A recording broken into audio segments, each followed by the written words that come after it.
Good evening, everybody. Welcome to America's Third Party. I'm David Sponheim, and today is Truth Tuesday.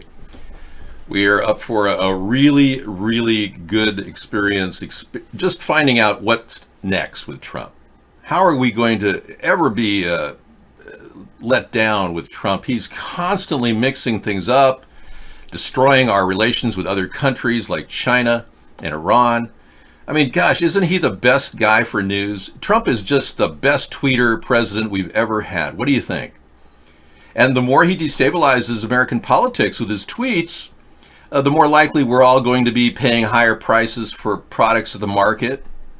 And we'll all have to spend more money dealing with the aftermath of no jobs. You'll have no money, so you'll have to either cut back on your expenditures.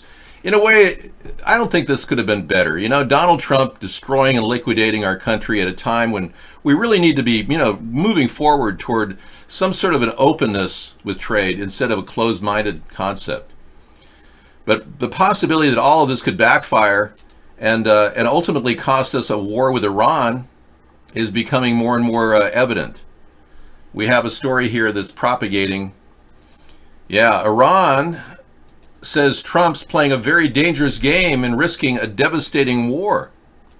That's right. This just in.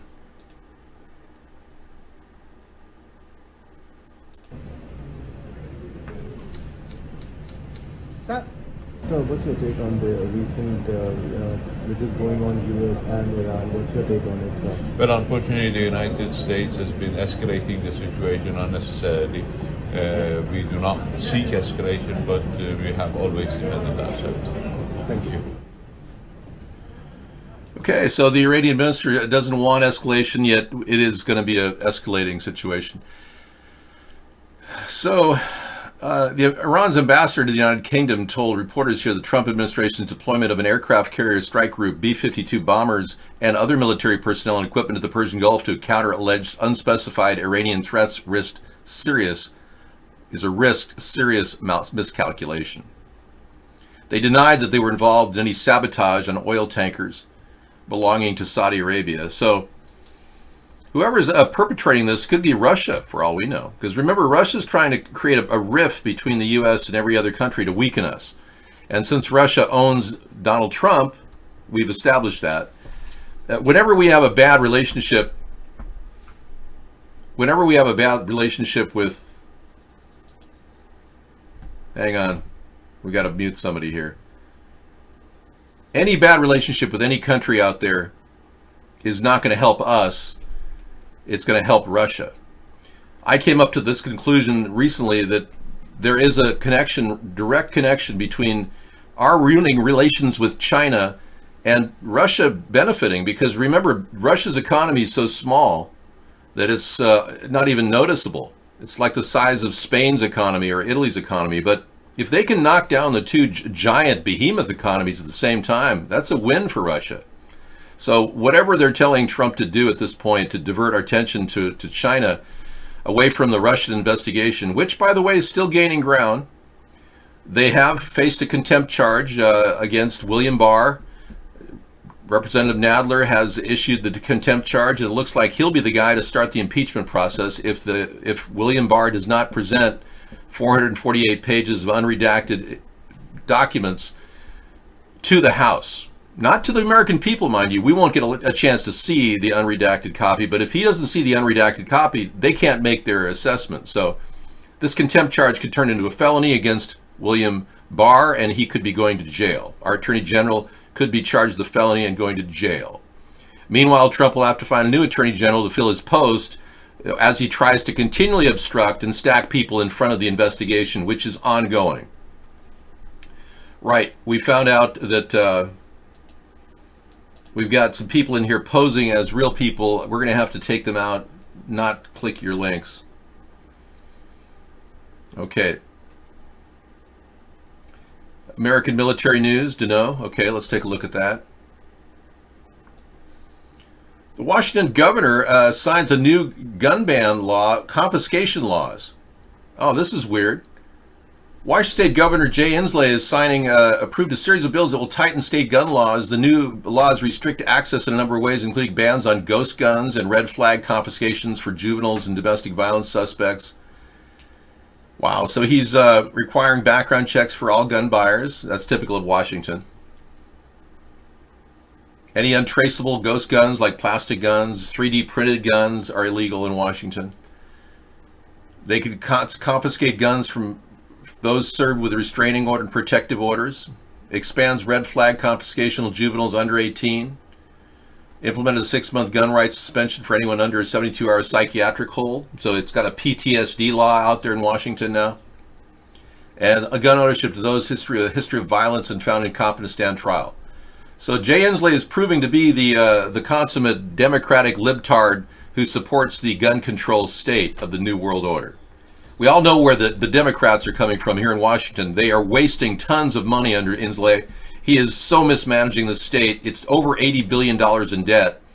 And he continues to throw money in different directions and try to tax more and more any way he can. He said he's going to come up with a way to fund the homeless problem. He hasn't been able to come up with a way in 5 years to fund the homeless problem.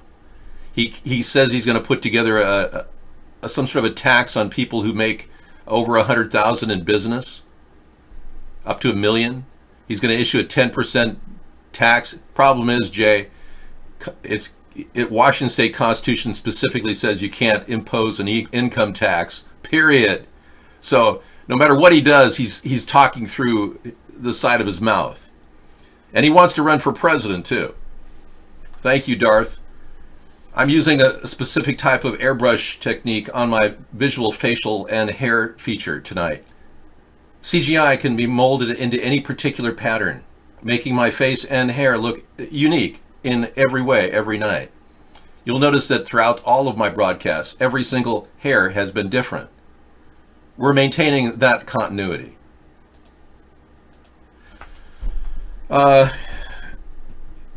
Well, if he's resetting my banned list, I can't imagine him resetting my banned list. No, I'm not dating you. This is collusion. Total collusion. You're not allowed to post here without telling me what that is.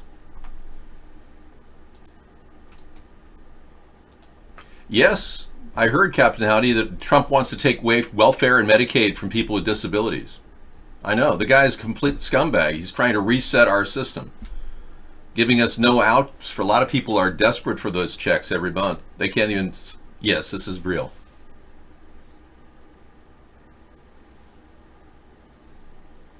Would you like to pet my hair? Is that weird?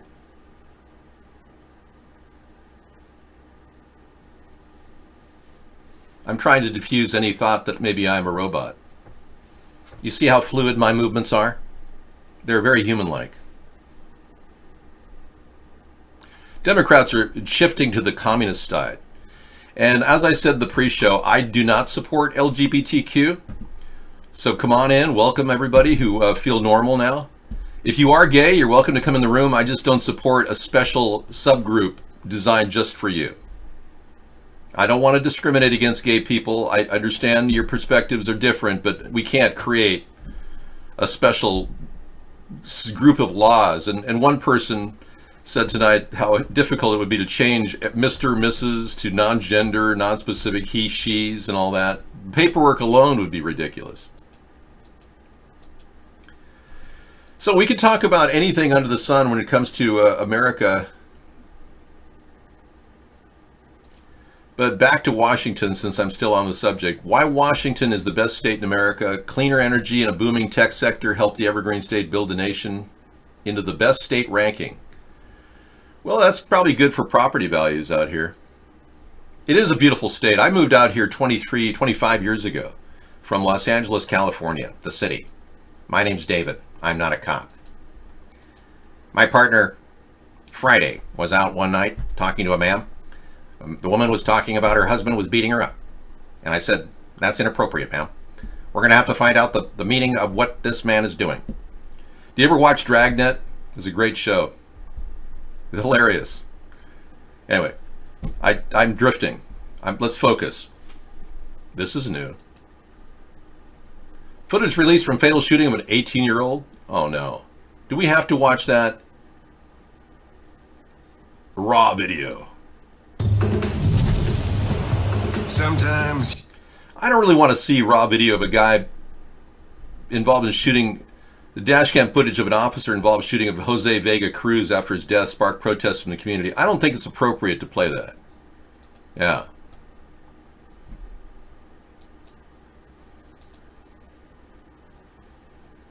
Thank you, though, Concordia. I'll look at it. Well, maybe I won't look at it. It's just I don't want to deal with that kind of violence. Anthony Weiner has been released from his New York City halfway house. He's free to go. Hopefully he won't start tweeting and texting with young girls. There he is. No worse for the wear. Let's take a look. Always eloquent in his speaking ability, but now not so speaking. Apparently this isn't clicking. Once a rising star who also ran for mayor, was convicted of having illicit online contact with a girl from North Carolina in 2017. He's free. The Wiener is free. And now, ironically, they're outlawing. And ironically, they're outlawing Wieners in New York. So even though Anthony Weiner is back living in New York, he's not allowed to sell himself as a hot dog. Can you imagine outlawing hot dogs in New York? I mean, what are they thinking? What's wrong with that mayor of New York? It's crazy. It's like de Blasio. He's outlawing the most important thing in the lexicon of New York lifestyles. Aside from the movie Midnight Cowboy, where, you know, Ratso Rizzo says, I'm walking here. The iconic thought of New York is to sit there and just eat a massive hot dog with relish and sauerkraut and mustard, whatever you want on it, and look around you at the city of New York. And now the mayor, de Blasio, is killing the whole idea. It's going to affect, all the travelers coming to New York looking at, whatever. It's going to hurt business. Yeah, he's outlawing hot dogs, if you can imagine that. All right, moving on to the next question. This man was driving down the road with his wheelchair when a truck decided to give him a lift. Let's take a look. What?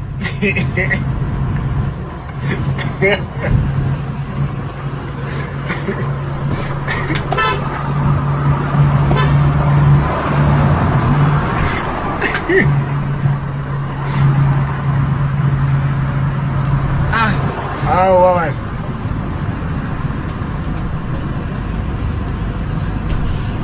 Wow. That's amazing. Homemade off-road electric wheelchair. She had no idea. I'll get to that later. Like nothing Wow, that's kind of cool. Let's do it now. like this exists. I've been restricted to pavement for most of my adult life. Not gonna lie, I feel like way more free in this. That is so cool. I'm looking forward to playing that tonight. I'll put it in our lineup. We start videos at 10 o'clock if you guys want to go to bed now and wake up later.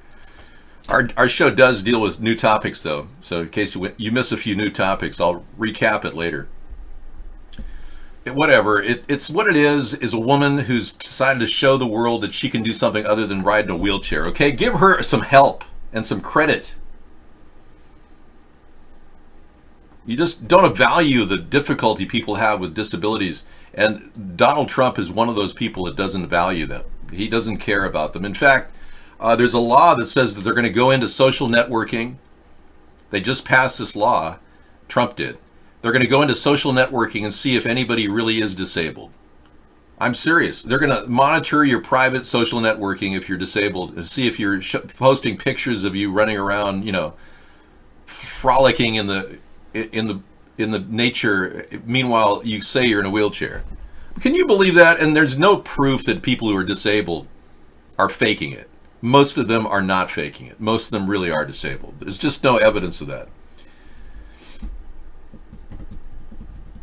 I don't need an assistant here. I've got enough assistant in my show. We don't need enough. Any more assistants would be ridiculous. It'd be asinine. And don't talk about petting and feeding my sugar cubes and carrots to my horse, because I don't have one.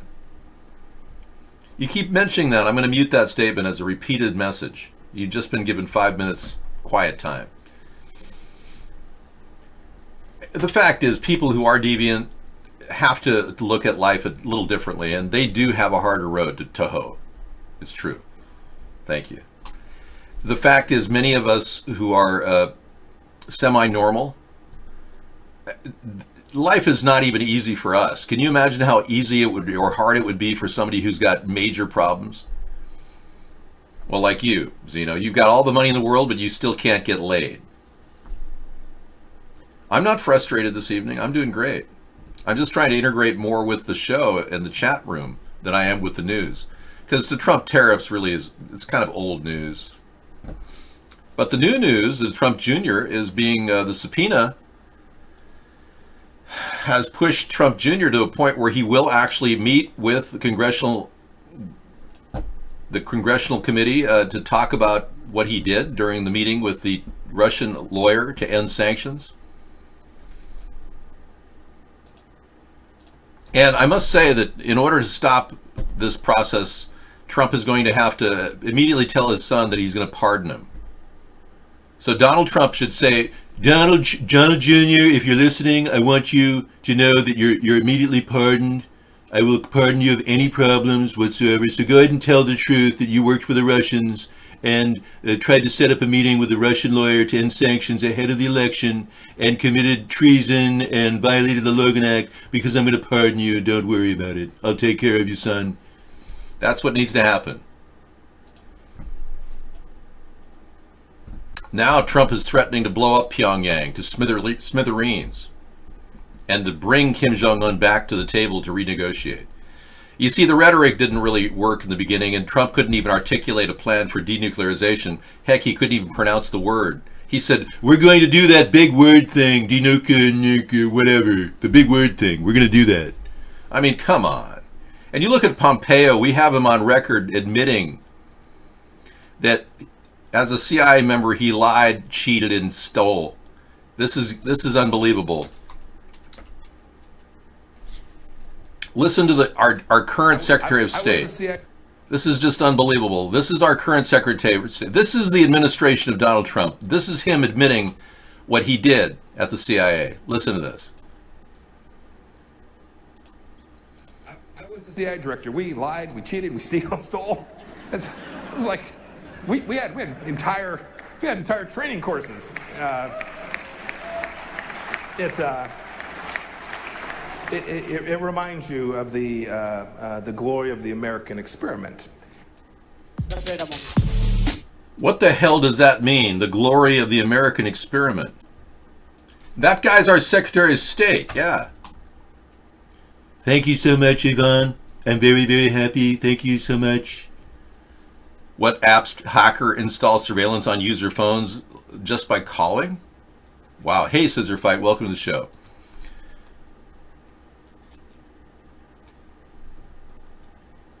Well, Pompeo sounds like a thug, like Tony Soprano, you know? It's like he doesn't deserve that job.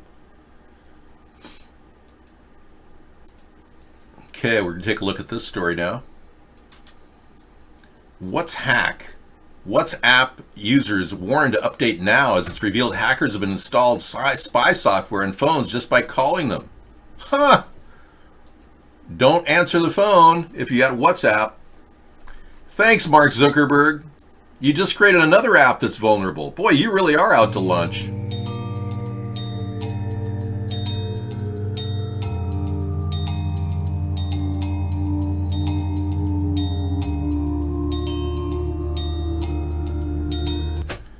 So as soon as you received a call, it gave access to hackers to full access, allowing to read messages and see your contact list.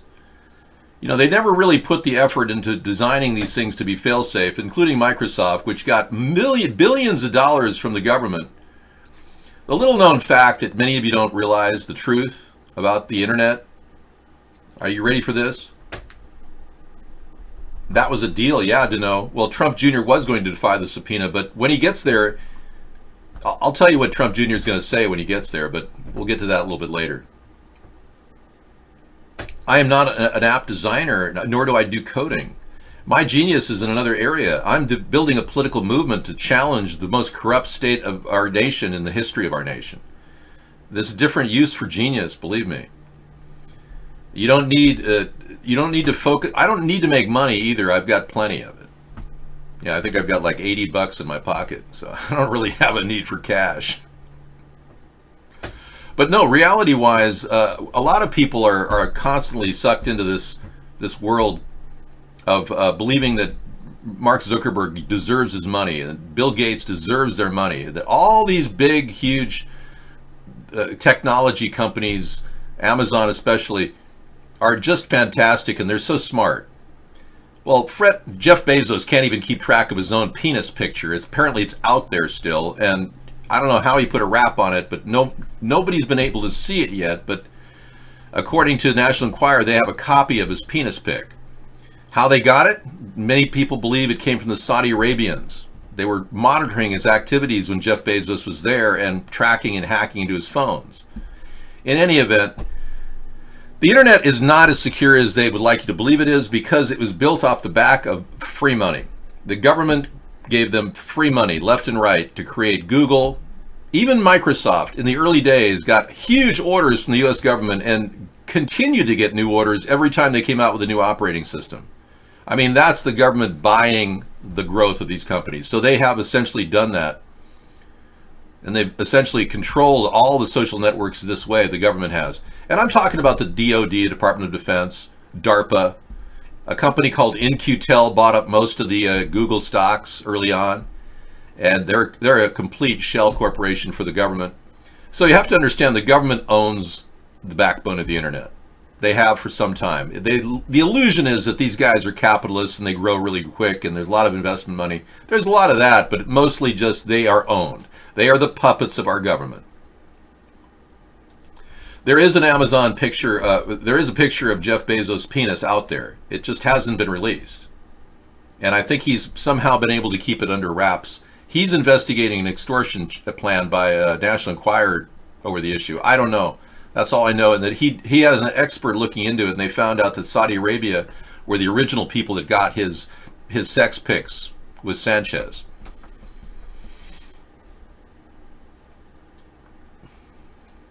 No, everything in the world is not Russia's fault. It's the Zionist fault.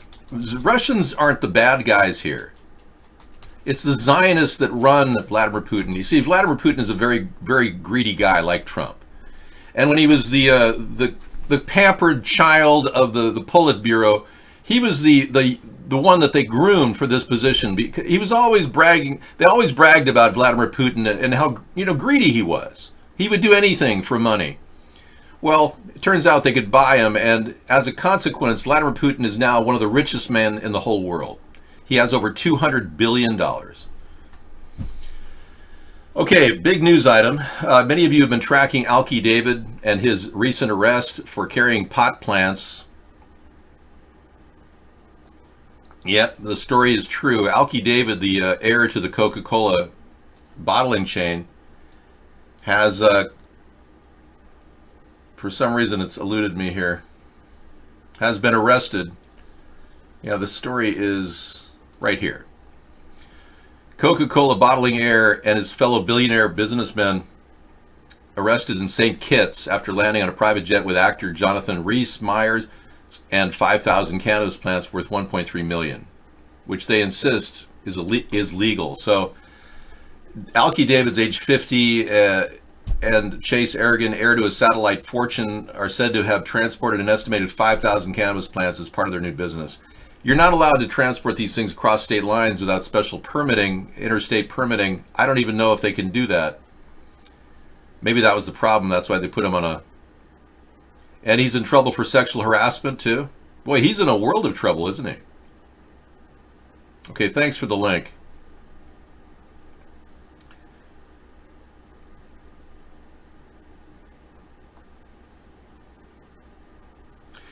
I believe that...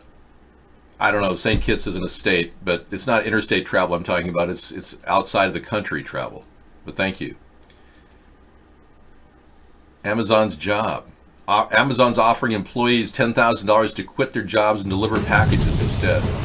Sometimes you gotta look fear square in the eyes. God, sometimes you got to hit the pause button really fast on these videos that play instantly. Okay, so Amazon is offering to pay employees $10,000 to quit and deliver packages.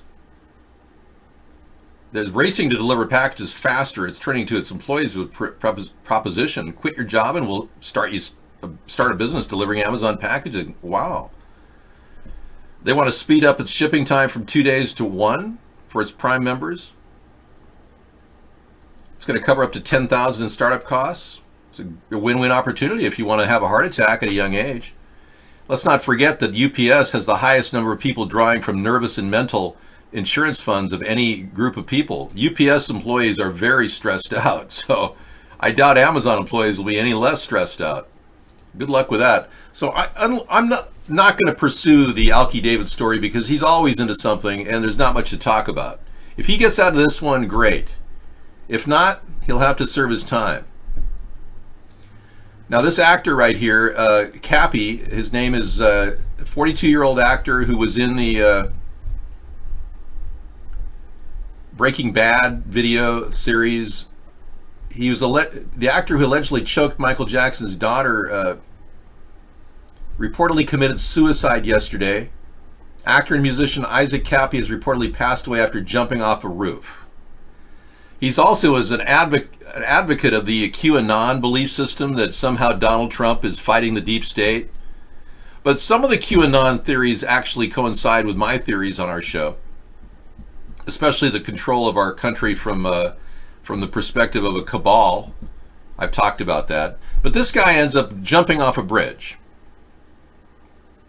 All right. Well, I don't believe that. And I certainly don't believe that his death is just, an instantaneous suicide. Without any investigations, we're kind of left with no way of finding out what exactly happened to him. I don't talk about my personal life here, but thanks for asking. All UPS employees are stressed out. It's the highest number of nervous mental draws of any particular profession in the history of professions. There is a high suicide rate among people that deliver on a time-based level, as well as dentists. Dentists have the highest number of suicides of any profession in the world. Well, when you think about it, you got to reach into somebody's mouth and smell the putrid, gross smell that comes out of their teeth when they don't brush. And then you start realizing that your entire life is just sticking silver amalgam in people's teeth. Yeah, it can be kind of depressing.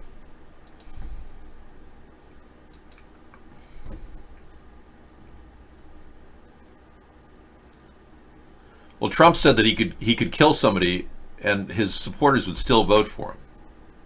You think Alki would do something dangerous? I don't know. China calls for people's war against the U.S., blasting greedy, arrogant Trump as tariff retaliation clobbers U.S. stock markets. Trump said that we could easily win a trade war with China, no problem.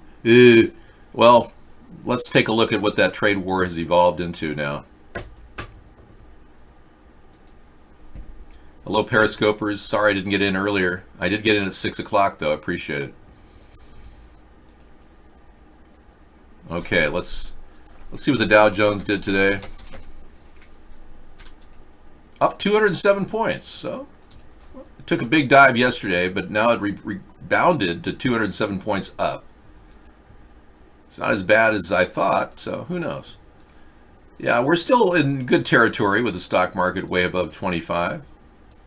But it was kind of a big power grab for more profit and then dropped at the very end.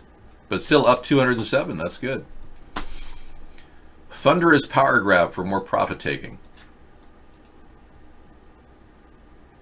Well, I'm going to get to the Chris Baker. Yeah, I just haven't looked at the link. And you have to understand I have to integrate the links, look at them while I'm talking, because I don't have a staff of 50 people like Anderson Cooper does. And I really don't work for the Illuminati like he does. So.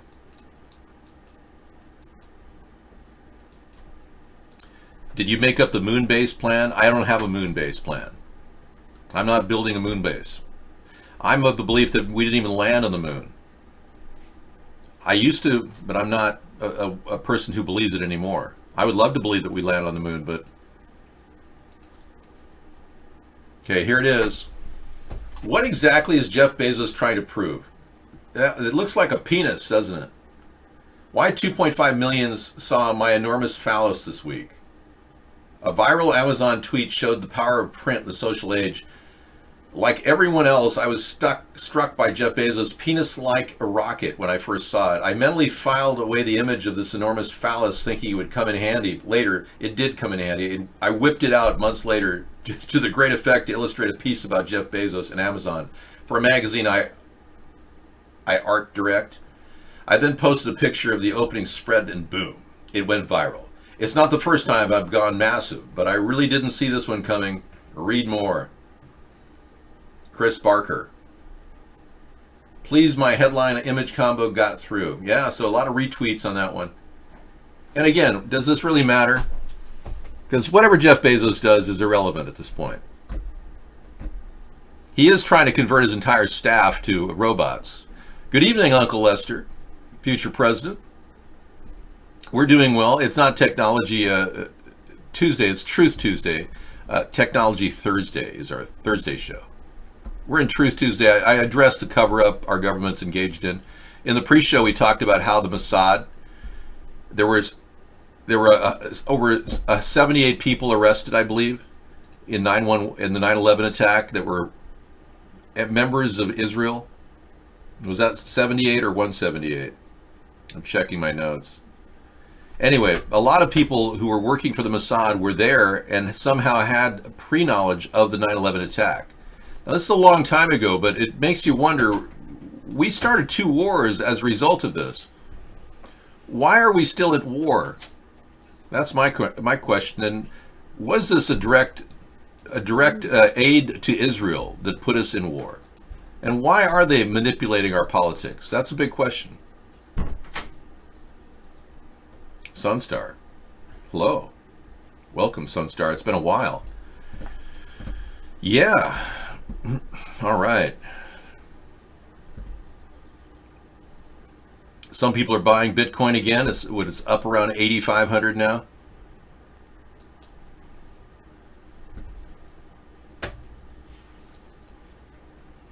Okay, this story.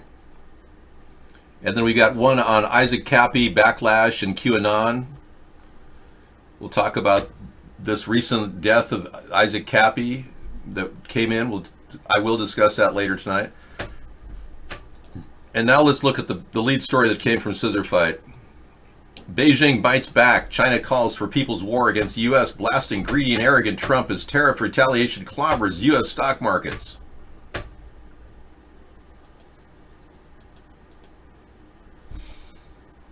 Okay. People's war. Okay. The president insists that what he's doing is a tough stance by the end of the week. He did just that. And this morning, so the president threatened to raise tariffs by the end of the week. He did just that. And this morning, China responded.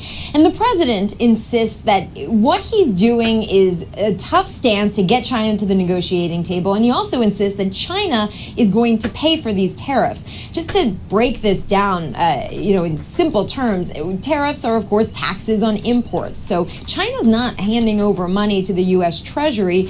These are costs that'll be hitting American companies, and then that could be passed down to American consumers. Kimberly, yesterday, the president's top economic advisor, Larry Kudlow, was on Fox News, and he was pressed really hard on some of the claims the president has made about these tariffs, and here's what he had to say.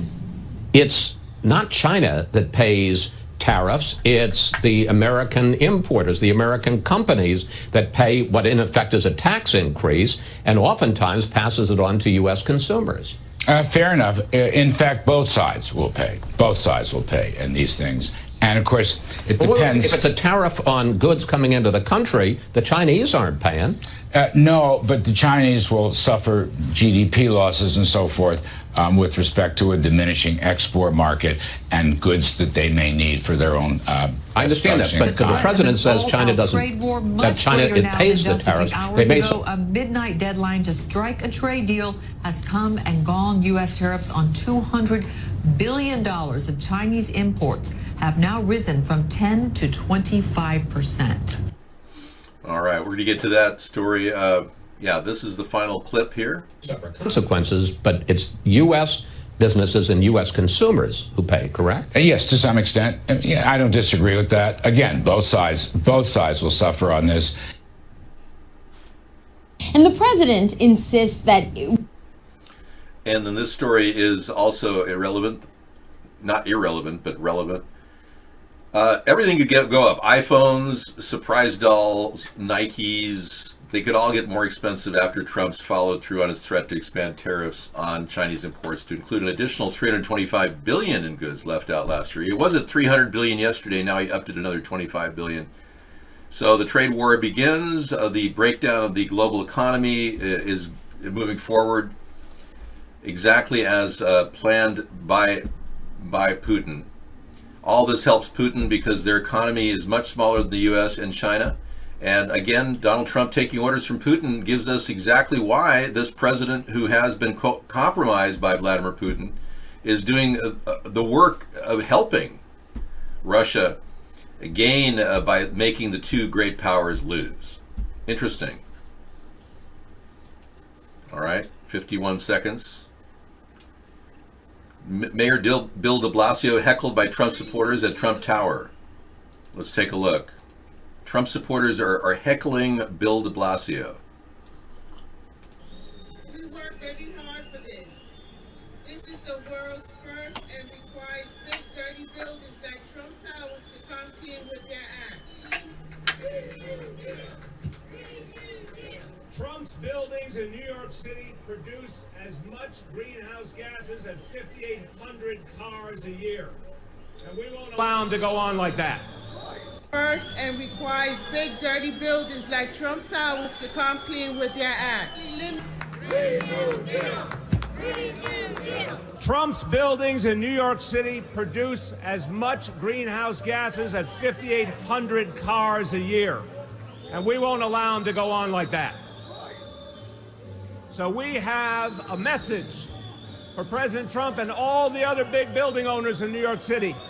Cut your emissions or we will cut something you really care about. We will take your money. All right, Bill de Blasio, the guy who decided to outlaw hot dogs in New York. Yeah, I'm sure the Trump supporters are able to get their 2 bits in. Yeah, why not? Green New Deal. The Green New Deal is also a problem. They're trying to ban hot dogs because they want the Green New Deal to start in New York. They want to ban everybody from eating hot dogs. I don't get that. I don't see the whole idea of how it's going to help New York. And Sanders' support among young people has dropped significantly. Maybe it's because he wants prisoners to. Sanders wants prisoners to vote. I don't know. That's a pretty outrageous thought that he came up with. But the poll says support among young voters drops sharply.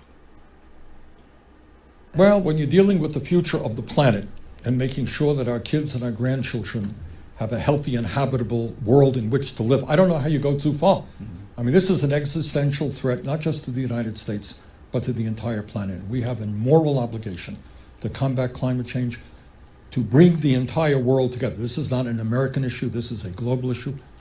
Well, the problem is it is forced. A global issue is being forced on us, and Bernie Sanders seems to be like a New World Order puppet, sucking into that globalist concept.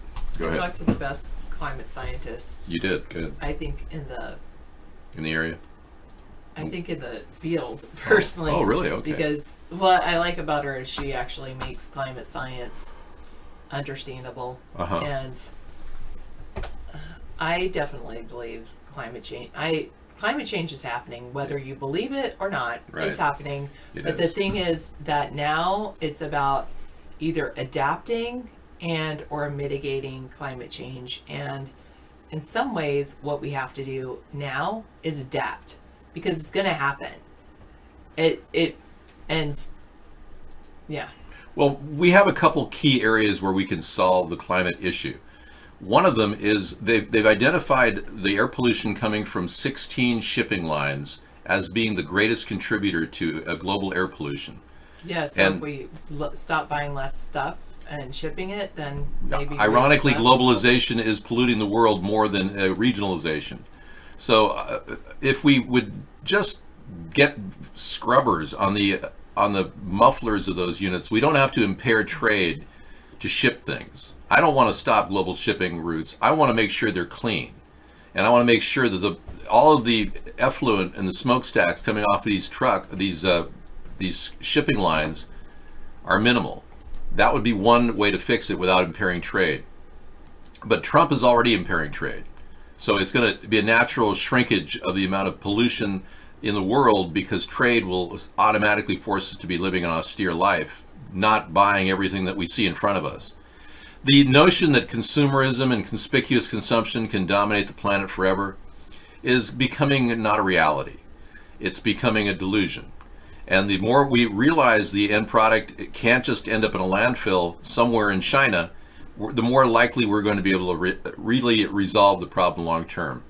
There are other issues that we need to deal with, like this recent reveal of chemicals being sprayed in our skies. Yeah, and that's something that I'm concerned about on a daily basis. I even started chemtrailparty.com. You can check that The out. whole point is to not add chemicals to our atmosphere. That is, adding more gases or more layers to our atmosphere prevents heat from escaping, which is why we have our problems with the planet heating up. Convection, That's the real issue, is how to prevent those gases from being added to the atmosphere. Adding chemicals of any kind is definitely not the solution, or should be considered as any part of any solution to our climate efforts. Yeah, exactly. So a lot of effort could be done to just mitigate the problems on that level. I started it because I could get the domain and I wanted a place where people could find out more about chemtrails. These are emissions that are coming out of planes purposely to poison the atmosphere. And it's all tied into weather modification as well. And there's a science behind it. And some experts are claiming that this is the only way we can possibly save the Earth is by poisoning the atmosphere. Well, I'm glad to It's see absurd. you've been so sorry. It has been a long time. I've been wondering, how have you been? Yeah, we were gang stalked during that time that you felt pressured to not come back in the show. We're under constant attack. People will threaten people that are in our chat room because that's the only way they seem to think that they can get away anybody out of the room. We are literally under unbelievable pressure every night from various gang stalkers. So thanks for braving the show and coming in, and you're perfectly safe being here. Nothing's going to happen. But they are in there threatening even our biggest supporters. To ban Xenu. Okay, stop. We're listening to you. You don't have to do that. Don't keep posting something. Who do you want to ban? Xenu, who do you want us to ban? If you keep posting the same message when we're trying to we're actually giving you credence. He's interrupting. Oh, you want us to ban you? Gotcha. Okay. He's addicted to the show. We have to ban him. Okay, Sarah's going to take over the show. Thank you, Sarah, and talk about whatever you want. I will be back. That's definitely still a possibility, but I don't think that. I mean, the picture that David had, it was actually with the tank on the back of the cows. It was actually they did surgery to access the cows' stomachs. Yeah. And so it was to bypass where the gas was released. And that is definitely a possibility. So I read this great article today about, sad article actually, it was very sad and tragic, and then it's like, how does this relate to climate change? It was about how this big blizzard happened in Yakima, Washington. Only the only time a blizzard warning has been put forward like that was 2007. And this blizzard killed so many cows. Washington State is 10th in, I just went like that. Washington State is 10th in the nation for, I have the article, 10th in the nation for milk production. And the thing is that And this huge blizzard just killed so many cows, and then some of the cows got frostbite on their udders. It was really crazy. And then, you know, a lot of people think like, how does that relate to climate change? But it is, because there's these massive weather events that happen as a result of the changing climate. We're gonna get different ones. David is doing great, Tom. I have a very happy, wonderful life. All right, Russia should do more trade with Canada. You'd like to see Canada give Russia a barrel of maple syrup in exchange for... Wait, what, Uncle Lester? Nice to see you again, too. Wait, are you related to Sunstar? Because Uncle Lester and Sunstar pretty much have not been in our chat in like ages, and now they both show up on the same night. Yes, Ab still comes in. He comes in as another brother, usually on our iVlog chat. So we're on ivlog.tv/America's Third Party.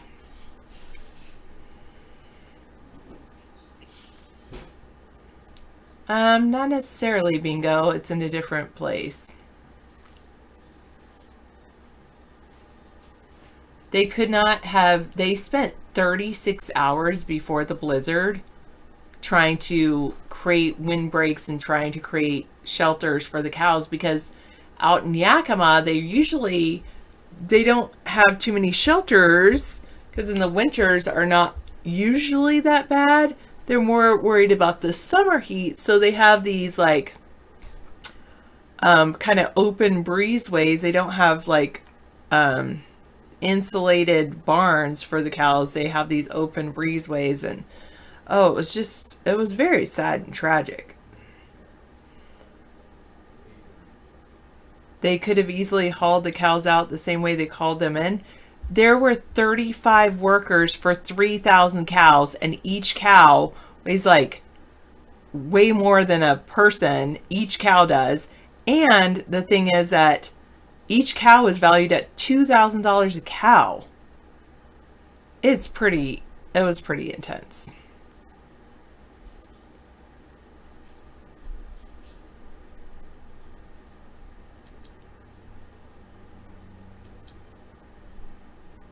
Okay. Thank you. All right.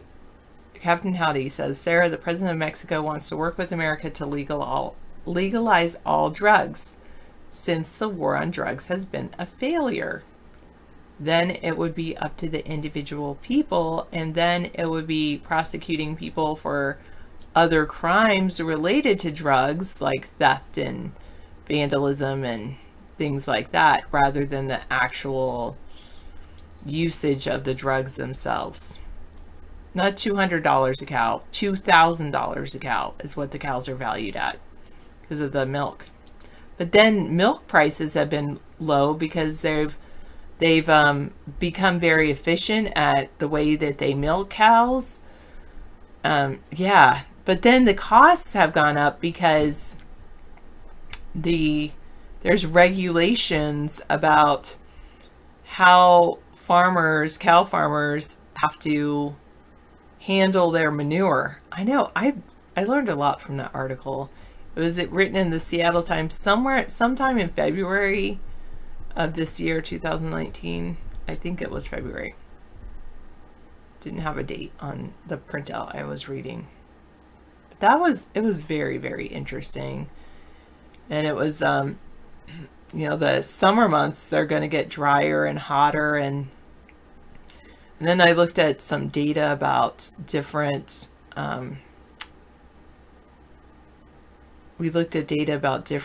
things with climate change, and it was a very interesting day.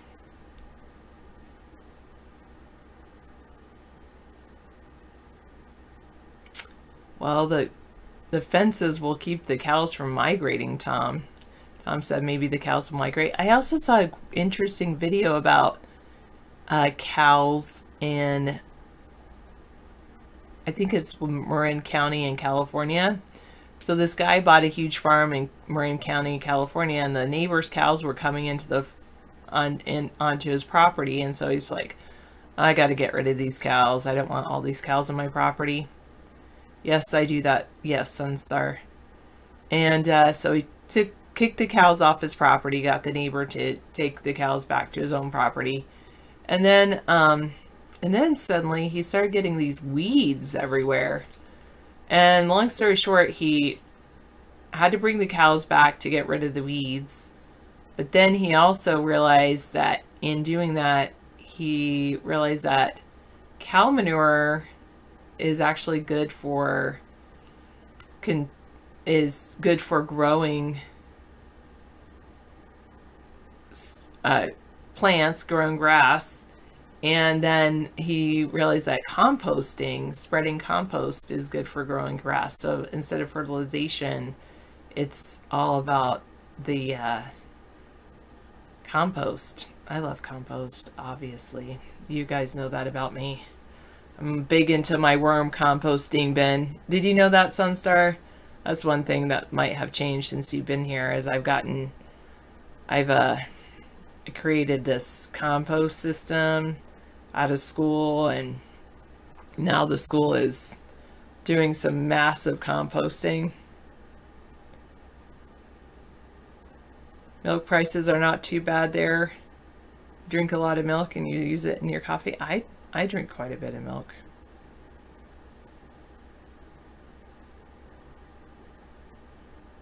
I don't know, Bingo. Yes, victory for cake. However, the problem is that if you, yes, worms will digest any manure, including human manure. However, you don't want to use, there are issues with using human manure, any type of manure, on gardens where you end up eating the food out of it. Just to be on the safe side, because there can be E. coli and other contamination issues. Therefore, it's good to, if you're going to do that, I would still do it. I mean, you could create your own human manure pile, but use that for only like growing things that aren't going to be eaten. Yes, exactly. Yeah, you really can.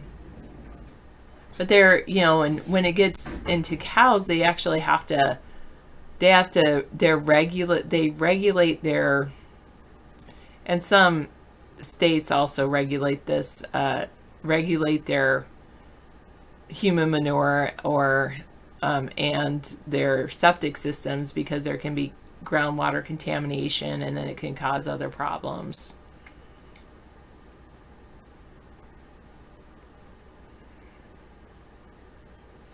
You'll never get that.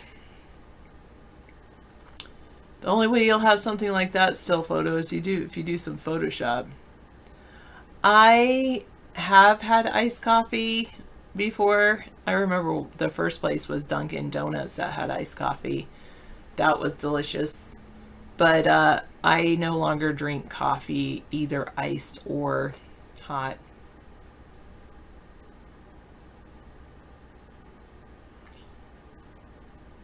There's this really cool thing called a living systems, which is like an alternative to a sewage treatment plant.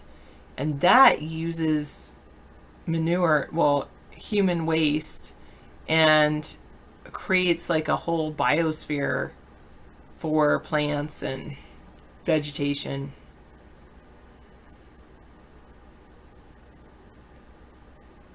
I don't know. I would not necessarily do that, Captain Howdy. I mean, I'm sure it's fine. But again, if you're ingesting anything, if you get something near your lips that was once near someone's body, you have to be very careful about how long it's been out of the person's body and make sure it's been, it's had enough time to decompose and been decomposed correctly, so that you can limit the potential for E. coli, because E. coli is deadly. The question was it good for, is cow manure good for marijuana plants? Yes. Actually, yes, but you want to use aged manure, and specifically, you want, anytime you use manure in the garden, you want it to be at least 120 days. That's right. 120 days old. So about 4 months. So the best thing to do is actually take your cow manure and put it into a worm bin, and then the worms love cow manure, or horse manure. They love it. And they take the horse manure, cow manure, and they actually change it into worm castings, which is a different type of manure, I guess. And it's basically worm poop. But the worm castings, that is like the best stuff on earth. Is so wonderful.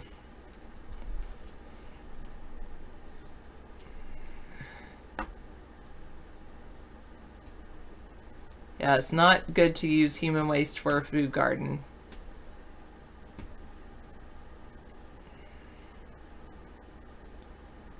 Okay, Captain Howdy, you choose your own.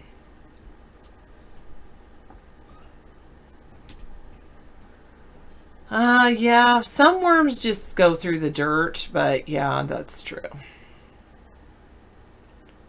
Worms eat, well, my worms, red regular worms, they eat the bacteria that grows on decomposing matter. Truth Tuesday, trending on Twitter. Good work, guys. Awesome. Thanks, Uncle Lester.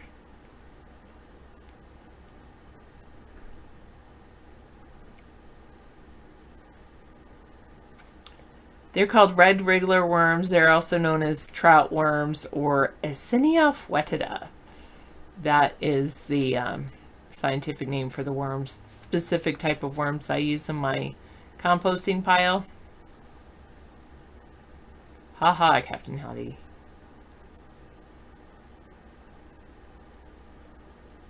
Yeah.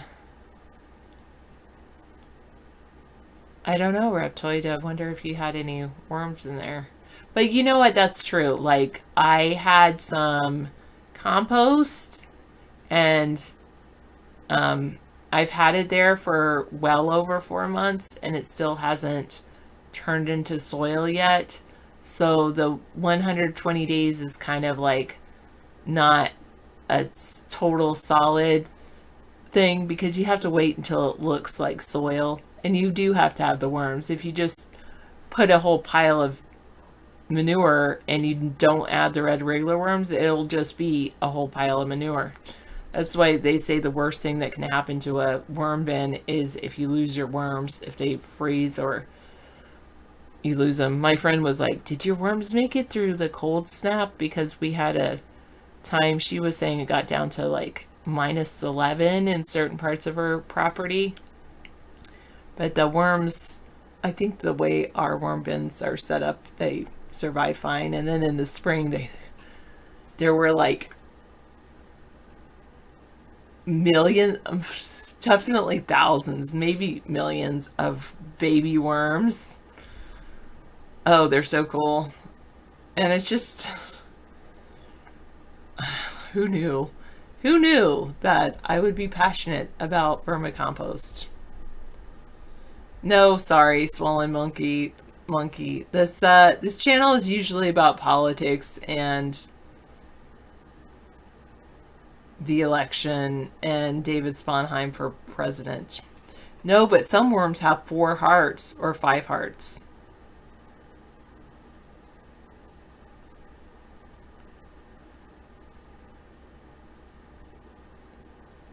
Oh, thanks, Oval Bugman. I'm correct.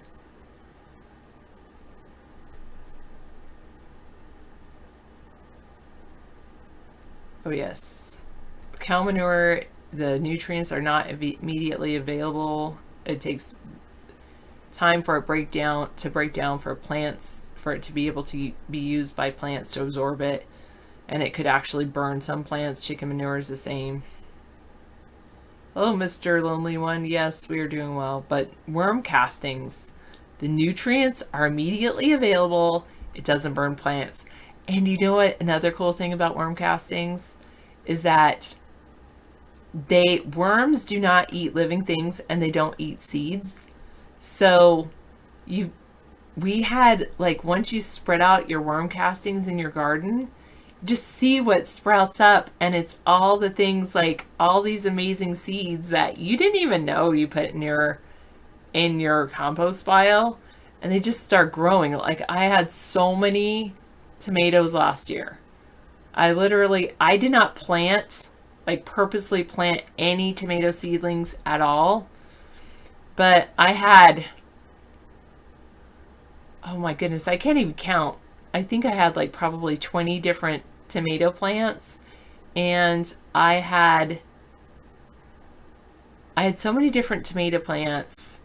And the thing is, I had every single different variety. I had cherry tomatoes. I don't think I had grape tomatoes, but I had cherry tomatoes, I had Roma tomatoes, I had beefsteak tomatoes.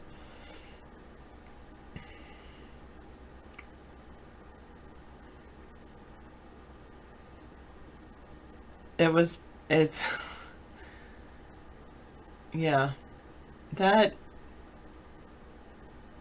worm castings are just pretty amazing. Tomato fairy, yeah, they call them volunteers because they just voluntarily come up. And they say the same things like any kind of sewage treatment plant or garbage pile. A lot of tomato plants come up because the tomato seeds are just sitting there. Oh, and that especially sewage treatment plants, because tomato seeds go right through our system. We eat them, but then they just go right out.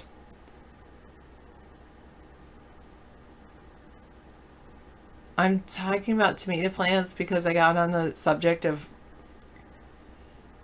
manure and worms and compost, and one of my favorite subjects. And I first started talking about climate change, and really how climate change, compost can help save the planet.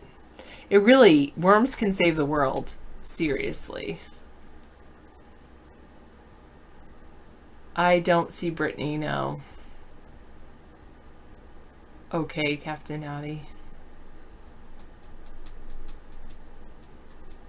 Cricket farms are not the best, Reptoid. The problem with cricket farms is that if you just like went and caught crickets in the wild, one, it takes a lot of human labor to catch the same number of crickets that can give you the amount of protein. I mean, they are very nutrient dense, and yes, you can get more protein out of the same 1 ounce of crickets as you can as 1 ounce of beef, unless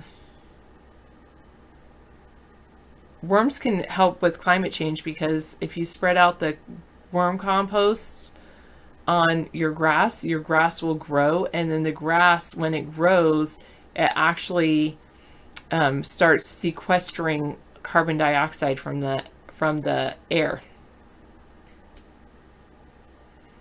Do worms know they can save the world?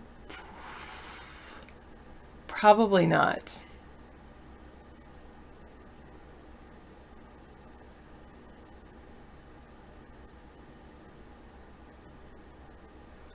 And I don't think that we do need to go back to the Stone Age to save the planet. But I don't think that... I mean, we will adjust. We will adapt. The problem with crickets, yes, there's no real market for them. Well, people aren't used to them. But the other thing I was going to finish my statement about crickets. When people feed crickets in cricket farms the same feed that they would feed to cattle, then they get the same protein out of them. So then they lose the idea of crickets being nutrient dense, like more protein per ounce in a cricket, because if they start feeding them like, oh, we're just going to feed our crickets grain just like we would feed our cattle grain, then you actually end up with less healthy crickets. Cattle doesn't like grain? No, I didn't say cattle doesn't like grain. I was talking about, that whole idea of like people think like crickets and some other insects are very nutrient dense. There's more protein in certain insects and crickets than there is in 1 ounce of crickets, you actually get more protein. I'm not sure exactly how much more, but I think it's like twice the amount of protein if they were raised naturally. Yeah. However, when people like start raising crickets on like a commercial scale because they think, oh, well, then crickets could save the world and let's feed the crickets, then what happens is they end up feeding the crickets the same grain like they would feed to a cow. Oh. And then the crickets are not, they're about as nutrient dense per ounce as cow. So you're not actually gaining anything so when they you live in feed. the wild that they become more protein based. Yeah, and another problem with crickets is they're very manually intensive. Yeah. So it takes a lot of man hours. Like it takes 2 or 3 people to raise and farm a 1,500 pounds of crickets, whereas it only takes 35 people to run a operation of 3,000 cows. No kidding. And the 3,000 cows, yeah, I have that article literally in the other day. Livestock is still our best option for protein. Other page. I mean, yeah, that's my thing is like, as far as labor, livestock is a very good option. I do wonder about that because, people talk about like PETA wanted to put they might have even done it, put up a billboard that's like, if this is not your mother, with the cow and a calf, like, if this is not your mother, that's not your milk, you should go vegan. And I just, no, Swollen, you can't, not right now. Anyway, I wonder about going vegan because I wonder if with going to a vegetarian diet, if it's more manually labor intensive. Raising cows does use a lot of resources, that's true. Like the same amount of, you can get the same amount of nutrients and everything from eating vegetarian as you could from cows. But really about like the cost benefit analysis to me is like, well, what about the manual labor involved? When you're talking about harvesting, even harvesting wheat or harvesting plants, there's a huge amount of manual labor involved, in my opinion.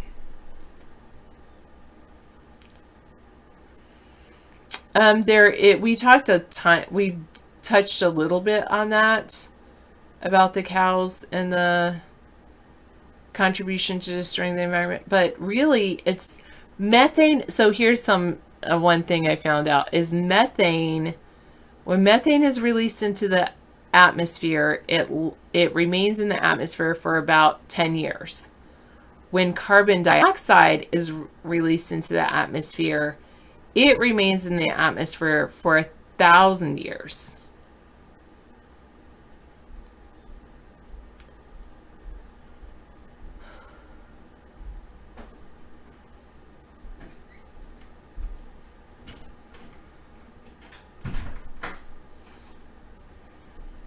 But I have heard, yeah, you can get complete proteins from vegetarian diets.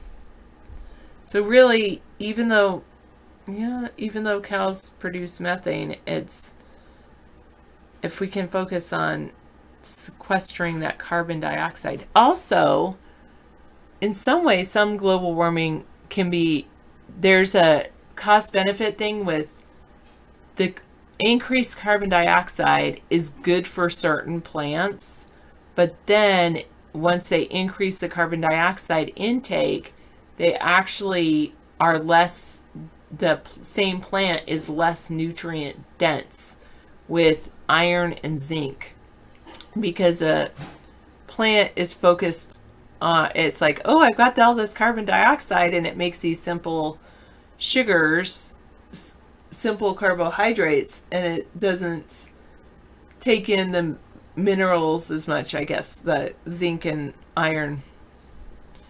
So then they're less nutrient dense.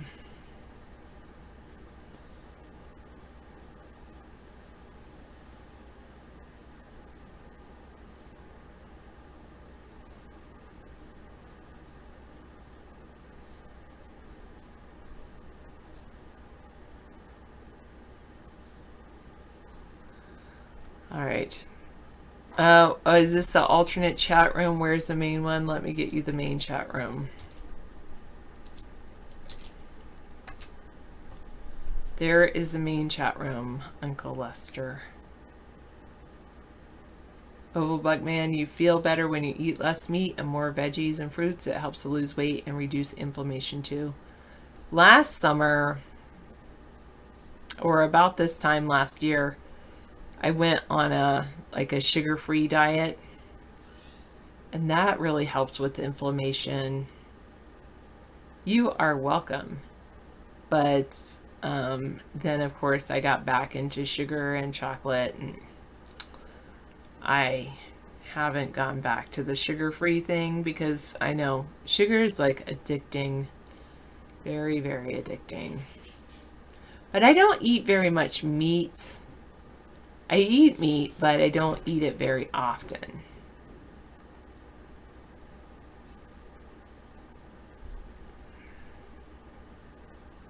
Yeah, not very often at all. You think David influenced me to eat junk food? No, my family would influence me to eat junk food. David is actually one of the healthiest eaters I've ever met. David influences me to eat healthy. Like, seriously, he is a super healthy eater. He might not be vegan, but I think he was at one point in his life, or definitely vegetarian. Okay.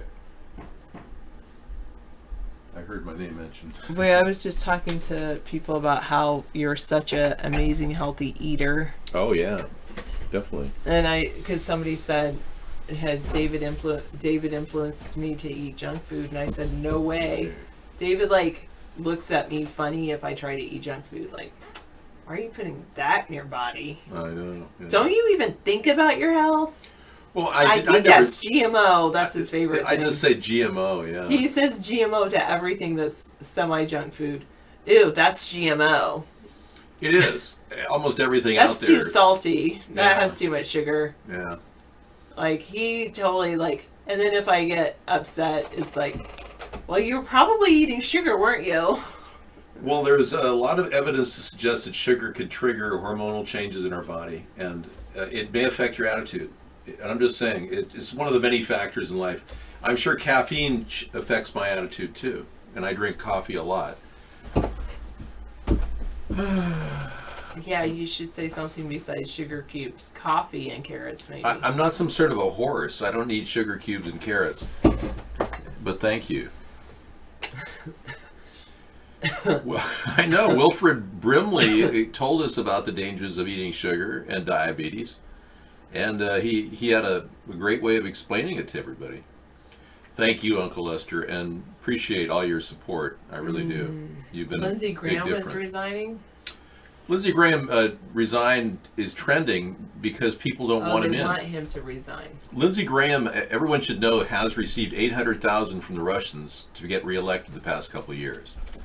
Wow. That's significant. Same with Mitch McConnell. So the Russian connection all the way to the top of the Republican Party is pretty strong. Thank you for encouraging me to eat healthy. Oh yeah. Ever since I've known each other, or since we've known each other. I've eaten way Yeah. healthier since I met you than Before, before. Yeah. I know. Well, you did try to choose salad bars when you were younger, which is smart. I had a beautiful salad today. Oh, you did? Good. Yeah. Was it a country, like an atmosphere, a salad bar kind of thing? No, it was, kind of. It was a Chicken nice salad? Good. Excellent. Yeah, chicken apple salad with a little bit of nuts, but it was mostly greens. Mostly green salad, yeah. Cool. Green is good. The Ruspublican Party, yeah. It is a Ruspublican Party, in my opinion. They're working for the Russians. The Russians are getting anything they want from Donald Trump.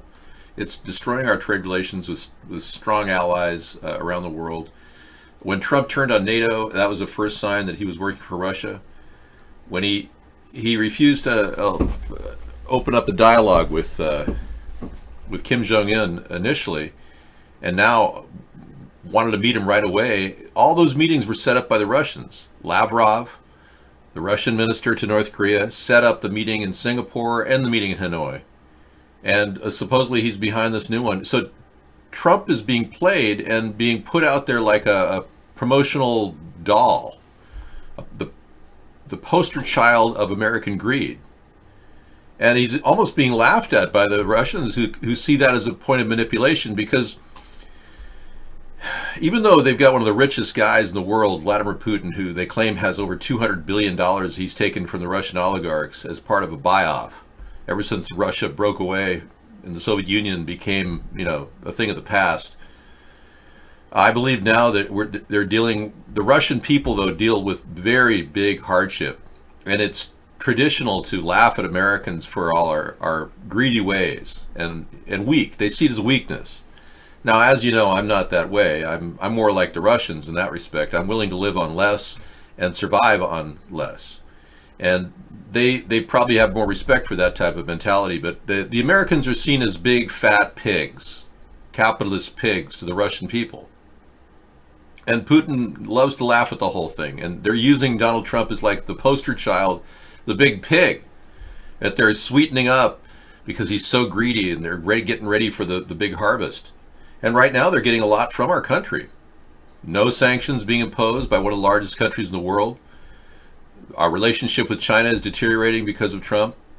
And also NATO allies are very angry. Also, they're trying to create an army in Europe of their own because they're not happy with our relationship now. So everywhere Trump is moving, he's hating Russia's enemies. So he's alienating them from us. NATO should be our ally, not our enemy. David, how do you show you're from orbit looking at scene behind you when you deal with the lack of oxygen? I don't have to worry about this because this is all fictitious. This is an art piece. Yeah, I'm just not happy with the way Trump is running the country. He's not coming from a full deck. He seems to be Johnny-come-lately when he's responding to all of his tweets, and he's created the controversy from his own tweeting. He's created the problem. He deals in a world of stress. Donald Trump lives, that's his native environment. So when you guys are dealing with constant tweets from him, getting threadbare from just dealing with the constant changes of his opinion, this is where he loves this. He lives for this. Scaramucci said when he was working for Trump for 10 days, he said Trump just loves the play of lying to everybody. It's fun for him. It's fun to lie constantly. He likes it. He thinks it's fun. So not only are we not trusting of our president, but he's actually enjoying the whole interplay. In fact, the Democrats think he would like them to impeach him in the House. He would love it. It would be fun for him. The main chat room is over at Vaughn, or I should say that's where most of the chatting goes on, Uncle Lester. And you can see it right there. You can go to my pop-out chat. You can click right on that pop-out chat. It should take you right there. Yeah, I'm sorry the chat is not really happening at iVlog. For some reason, people have a different attitude toward iVlog. I don't know what it is. They're not as happy and dancing, We lost Tim Conway, Carol Burnett's show of fame. Real guy, super nice demeanor, very funny man. Tim Conway.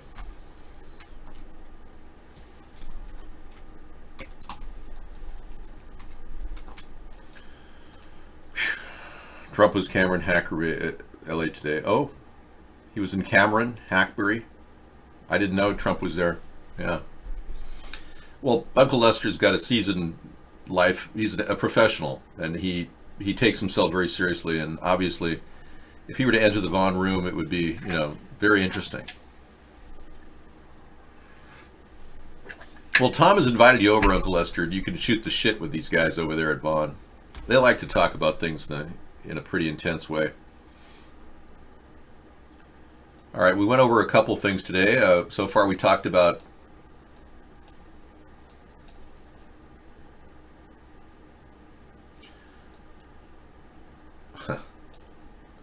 nice.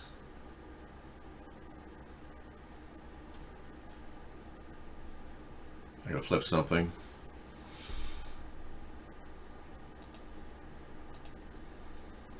Okay.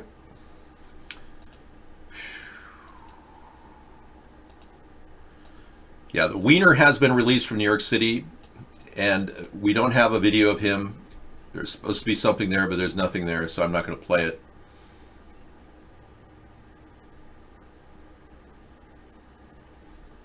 All right. Let's get rid of that and then move on to the next one. Trump's tariffs, once seen as leverage, may be here to stay.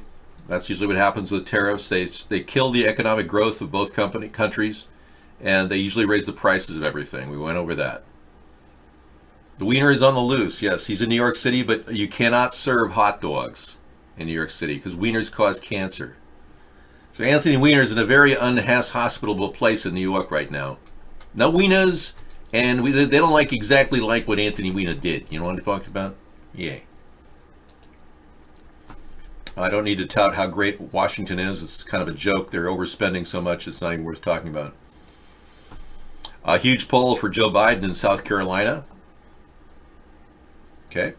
He did get 46% support in South Carolina, Joe Biden. Even though there's allegations about him with some, nasty things going on, creepy Joe. There he is touching the little girl's hair and yeah. He likes to touch little girls for some reason. We have a request. We've had perverts in the Washington environment for some time. We got Trump and his alleged 2 adultery moments with Karen McDougal and Stormy Daniels. We got Biden petting the children. Yeah, we got Butt Plug running as a homosexual who believes that God approves of that. We've got, what else do we have? Perversion left and right. I did mention Trump. Oh, look at that. He likes to kiss. On this girl, he told.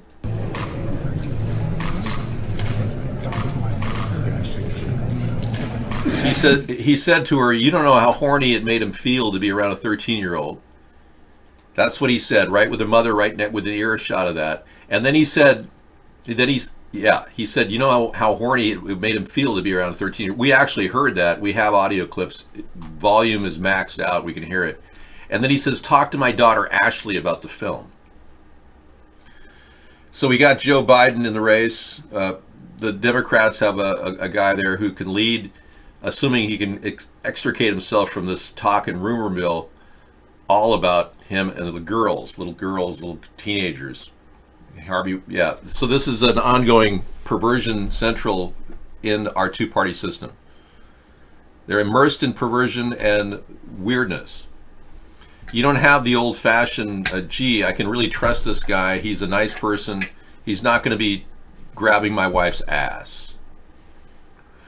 But when you look back, and we had the deception of Barack Obama for so long, and we saw all the different things that he did, and now we're finding out that Barack Obama was in fact a homosexual married to a transgender from Transylvania. A transgender from I'm not doing Rocky Horror Picture Show. I'm actually talking about Michelle Obama. I know. What? Meow.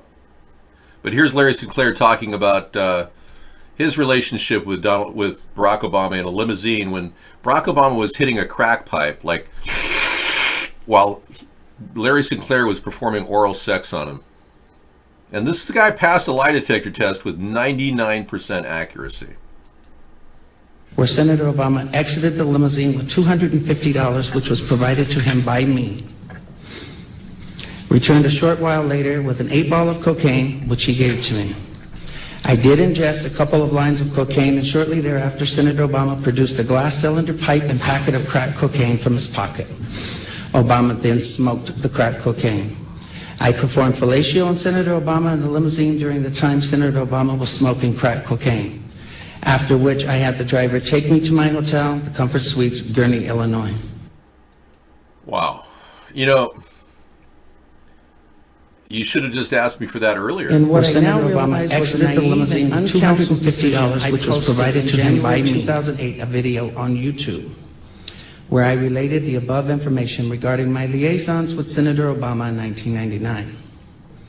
The response was overwhelming, and I quickly became the recipient of what in hindsight appears to have been a coordinated attack on my character, with ever-increasing falsehoods.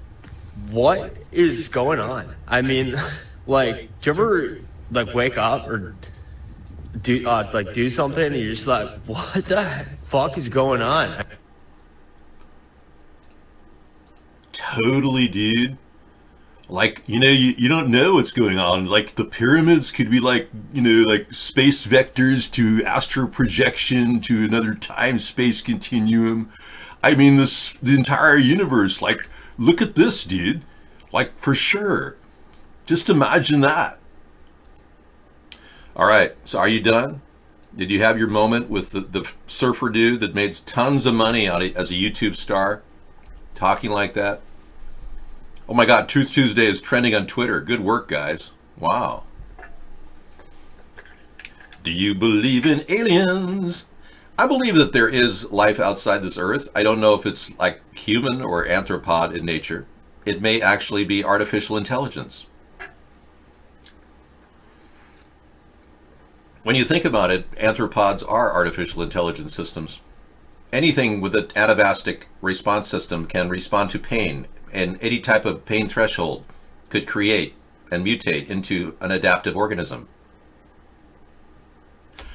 Imagine the world that we live in, and then imagine the universe and how cruel that is. You got to be pretty tough to make it in this universe, I'll tell you that. So consider all of you survivors, okay? Except for Tim Conway, who just died. Okay, I think he was 80 years old. Not bad. Doris Day lived to be 97 years old and succumbed to pneumonia. Probably because they didn't get enough treatment to her quick enough. The biggest problem, I think, with older people and pneumonia is if you have even the whimsical idea that you're getting sicker with a cold and it's lasted like 2 days, go to the hospital, hook up to an IV with antibiotics, get a doctor to help you immediately, because that will save you. Once pneumonia gets too far into your body, about 3 or 4 days into it, it's hard to turn that around even with injectable antibiotics. And I'm not a doctor. I've just seen it happen time and time again. It's one of the #1 causes of death is pneumonia. Well, we certainly talk about everything here. David, they don't need to live forever? I disagree. I believe that humans could live to be 1,000 years old. Call me old-fashioned. Methuselah lived to be 999 years. So there's a starting point right there. So anyway, let's talk more about this cozy relationship Donald Trump has with Putin. Now, being his bitch, Putin's bitch, Donald Trump has to receive phone calls from him on his cell phone. And Donald Trump has a cell phone, believe it or not. I know that's shocking, but he has a private cell phone. He has an untraceable cell phone plan. Politico had the story. And it's something I think the American people need to know, that Donald Trump makes private calls, and it's the only way he knows how to download porn. And it's difficult for the president because, you know, he doesn't have a really hot relationship right now with his wife after cheating on her twice during the previous years, or maybe more, 2 times that we know of. But yeah, let's take a look. Here he is on his cell phone. This was just about a year ago this was filmed. And this is the cell phone that he's holding up next to his ear, which, by the way, is dangerous and can cause brain damage, including DNA alterations. And I've been saying that our government should tell people that don't hold your cell phone next to your ear. It's dangerous. There's one thing holding it, away from you while you're, choking your chicken, but yeah. So I think it's the only access point he has to his porn and to his private calls with Vladimir Putin. Okay, KY Pip, that is just a ridiculous question, and I can't believe that you'd come in our room and crap all over it, KY Poopy. That's wrong. Choking a chicken is a vernacular designed to make you understand what a man does with his little noodle. It's common knowledge among people who use words like that. Why are you asking me such a simple colloquialism, which should be common knowledge among your people? Spanking it, choking the chicken. Yeah, all these things are references to the same activity. Preparing your night out with yourself. Marrying your hand. I'm going to just clear that stuff and get you on a good track. Now start writing something proper, KY Poopy. Are you drinking? Because it sure seems like you're drinking over there. This is what you do when you're drinking. Well, when you do the voodoo that you do when you do, I don't want to hear about it. So big problem in our economy now. iPhones, sneakers, toys could all be more expensive. Oh well, your big deal will be buying a roll of toilet paper for Christmas. Everyone will get a roll of toilet paper next Christmas due to Donald Trump's trade war. I'm sorry, kids, but we can't afford Nike Snickers for you this year. We're just going to go ahead and go to Big Five and get you a strike off. The American people can adapt. This trade war is not the end of the world, but Donald Trump did create it. Let's not forget that. Yeah. I found out we could actually shut down our government thanks to Donald Trump. Partial shutdowns work just great. And I think one good thing we can get from Donald Trump is the fact that, his ineptitude shutting our country down a couple times actually led us to more reality regarding the cost of our country and how much expense we put out just for people to sit around doing nothing at the FAA, the FDA, the EPA, the USDA, the NASA, NOAA, CDC, CPS. Well, I know we shut it down under Obama, but not as long as under Trump. But the bottom line is I think we could shut it down like a lot more than normal. I think we could pretty much go ding, we got the economic brake pad, pay as we go plan. All we have to do is move the Coast Guard into a position where they can get paid like the National Guard. And once we get the Coast Guard paid and they're getting their money, then we can hire the National Guard and Coast Guard to take their regular clothes, for their work clothes, put their plain clothes on and go work as a TSA replacement officer. And we'll immediately make those people trainable and they'll be able to do the basic work that a TSA officer does. Those are the two hitch points. Is Coast Guard didn't get paid. Oh, sorry. Coast Guard didn't get paid and the TSA didn't get paid.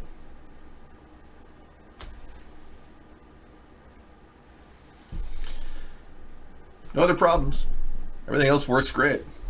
Business as usual.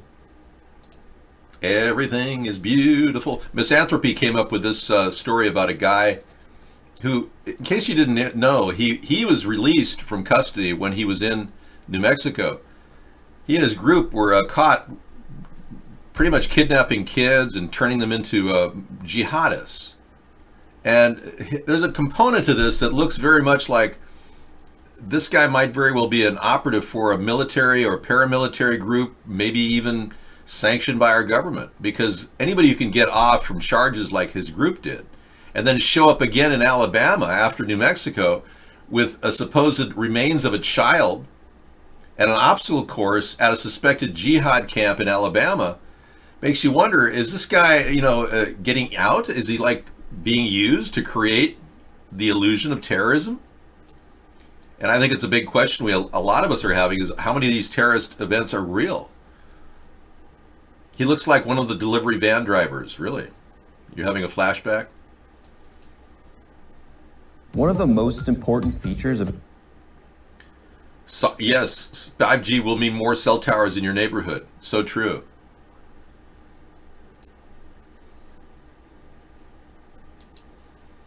So I guess I'm going to stick this in Flipboard because I really don't know what to do with it. The guy's face is looking at me, and I'm just going to put it in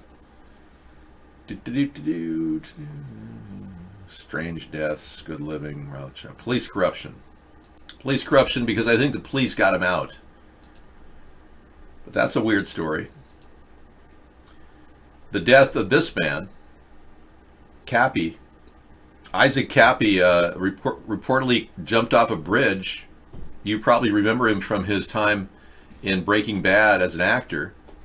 He was in a couple scenes. A very big QAnon guy, now dead. And he made some pretty outlandish statements about Tom Hanks being a pedophile. Yeah, he was spreading rumors on the internet that Tom Hanks was a pedophile, and now he's dead. Very strange, and this will be one of those things we'll be looking into the cause of the death of Isaac Cappy. Was he pushed off a bridge? Was there foul play? Dave, I just tried to order 34 items from Amazon to be delivered tomorrow, and it said I cannot get it tomorrow. I have to wait 4 days. That is ridiculous, considering Amazon's trying to get everybody a package within a day now. That is amazing. The guy looks suspiciously bouty. Okay. And we covered this story. Coca-Cola's heir, Alki David, arrested with 5,000 cannabis plants, trying to make a trip worth 1.3 million to probably insisting it's legal because he's trying to seed an operation to grow marijuana. And you know, Alki David, he's always looking for a new way to make money. He's trying to impress his family. Anyway, he's out there. You know, some of you need to look at Alki David here. Here he is, four-time St. Kitts Nevis Prime Minister Denzel Douglas standing next to him. And Chase Aragon on the tarmac in St. Kitts. David and Aragon were arrested, accused of carrying 1.3 million worth of cannabis into the country. So these two guys have been arrested. There he is being arrested in the gate. Yeah, it's not exactly something that happens every day for Alki David. Aragon was then arrested for drug possession. Days later, remains locked up. Jonathan Rhys-Myers flies with the Greek Coca-Cola heir. I love Lawrence Kasdan's work. So do I. He's awesome. So Michael chose to work with Lawrence Kasdan because he's such a wonderful director, but the film was Pulp Fiction, of course, and it changed cinema, right? He did Reservoir Dogs. For Quentin Tarantino. Right. And then Quentin asked him to do Pulp Fiction. No kidding. I did not know that. I really think that we should talk about Quentin Tarantino. Whenever you go out, just start talking about Quentin Tarantino and your relationship with him. Everyone is impressed with that. David is still on the same screen as when I left? No. I'm moving on to the next screen. Welcome to the, what I believe could be the French attempt to commit arson. And we're suggesting they build a dome over it. I preceded all other architects with my design. And now another architectural firm in Denmark, I believe, is offering to build a cathedral-style dome, but mine is simpler. And if I can build this, I certainly will. But again, Notre Dame looks to me as an arson.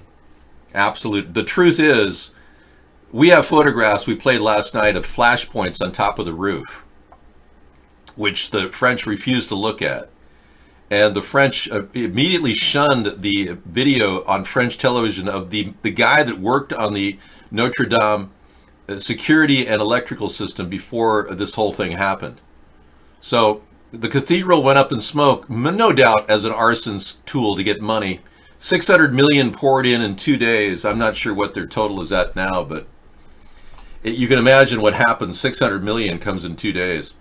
Alabama Senate passes near total ban on abortion, developing a standoff with the Roe v. Wade group. That was predicted, you know, with the conservatives winning with Russia's help. They're trying to somehow use this as a big win for right to life people. Yeah. They're enjoying stacking the Supreme Court with a drunk and an alleged rapist as well. Skyrocket on site, afternoon delight. The fire arson is an attack on Catholicism. Well, that's an interesting take. It's a strike to the heart of veracity and decency. To think that such an edifice would be destroyed so quickly. The telltale sign is that the actual administration of the Notre Dame facility ordered the removal of about 15 statues 10 days prior to the fire starting. So there were 10 or 15 major statues that were removed from the top of the dome prior. That's a little suspicious. Oh, we must save the statues. Let's not burn those. Let's remove them. And then they burn the entire building. So I think they should put a dome on there. Now we go back to the first scene. We'd like to talk about Putin. I'm done with talking about Putin. We talked about Obama smoking crack. We covered that. It's no longer important. This picture is really kind of gives you a full understanding of the truth behind why Venezuela is being used by the global elitists as a potential country to take over. Venezuela has the largest supply of known proven reserves, crude oil reserves in billions and billions of liters. This is an absolute reason why Venezuela is being used as a pivot point for the overwhelming takeover of the region by both the Russians, ironically, and also the people at Goldman Sachs. They have a strong interest in Venezuela. So the Zionists are swooping in from both sides. You've got Russian oligarchs moving in to control Maduro, and you've got the Zionist elitists supporting opening the checking account of the Guaido administration and claiming that an election happened when it didn't. So the real point is oil is driving the huge problem in Venezuela right now. Not going away anytime soon. Yes, and the big story this week about a couple that won a $2 billion judgment against Monsanto Roundup for causing non-Hodgkin's lymphoma, which is a common ailment now, resulting, Paul Williams died of this. You don't know if that wasn't related to using Roundup outside his house. Believe it or not, there are people that, spray all the time around their bedroom. It's like, oh yes, bring in the pesticide people and have them spray, and who knows. California couple awarded $2 billion in judgment against Roundup. Now this is going to go to appeal, of course, and the other judgment to a young janitor or an older janitor who was dying of non-Hodgkin's lymphoma of $198 million was reduced down to like $38 million by the judge. I talked about that the other night. This is still sitting at $2 billion. So Monsanto said, we are disappointed with the jury's decision and will appeal the verdict in this case, which conflicts directly with the U.S. EPA interim registration review decision released just last month. Now, the EPA is working in favor of Monsanto. As you know, they're like a puppet government agency, and they're trying to claim that Roundup is not a carcinogen. And they're going to go ahead and go back to this case and route that assessment by the EPA back to try to throw this into appeals court and probably nullify the entire sentence from $2 billion. They'll probably settle out of court for $25.50. That's the cost of your average Roundup. We'll give you the complete refund on the gallon of Roundup you purchased at Home Depot. It's a token verdict. It's going to be tossed out just like the other one was, because the people that run industry run our government. Yeah, and that's the sad truth, and I'm very sorry to say that. KFI is a news radio station, and the Tim Conway Jr. Show is on now. Hey, Bingo, do you have any stuff from Tim Conway you'd like to play, like a tribute video tonight to Carol Burnett? That'd be fun. He's such an entertaining guy. One of the kings of improv, in my opinion. One of the first improv comedic actors out there was Tim Conway. Yeah, you shouldn't be using products that could endanger you. Now, if you're using these products, read the label and realize that you need a mask to use these products. If you're not using a mask, that could cause irreparable damage to your body. Yeah, always read the label. They say mask for a reason. Abineri seeks public defender for the Orange County case. Wow. This is sad. Guy who wanted to be president now charged with up to 35 different counts of extortion against the company Nike. Yeah, he today asked a federal judge in Santa Ana to appoint a public defender to assist in his Orange County criminal case, but the request was quickly denied. Wow. He was requesting to have a certain public defender, two of them, appointed to represent the attorney. Yeah. Who came to national prominence in a legal tussle with President Trump over a non-disclosure agreement with porn actress Stormy Daniels. Boy, he's really getting the shaft, man. The public defender's office argued that Abineri is willing to pay whatever the court decides he should owe for his defense against embezzlement and bank fraud charges, but wants to do so after the case is final. Abineri's financial situation is up in the air. The attorneys argued in the filing because he faces 2 criminal cases and he continues to work on pending civil matters, and his continued work on pending civil matters is uncertain. Public defenders are usually appointed or for defendants who are indigent and cannot afford a lawyer. If the cost of defending his case exceeds living expenses, which says Abineri submits that he falls into the latter category of eligibility and requests an opportunity to contribute to his representation. So they're requiring Abineri to fill out a form at this time that would detail his finances. Okay, well, I know more about his finances than I guess he does. I've just been reading the news. He got $430,000 from a crowdfunding operation where he claimed that he was going to use that money to defend Stormy Daniels. He went after her. He got a lot of that money from her as well. She had to pay him for a lot of her services. So he must have had about $500,000 or $600,000 from that. And then he didn't pay his rent on his leased property in California for 2 years, I believe. And he has a case pending on that, not paying rent at $235,000. So he pocketed that money. We don't know what happened to that money. Hey, Mrs. Brittany, welcome. Thank you. A tribute to Tim Conway. That'll be fun tonight. Thank you. Oh, I'm talking about video.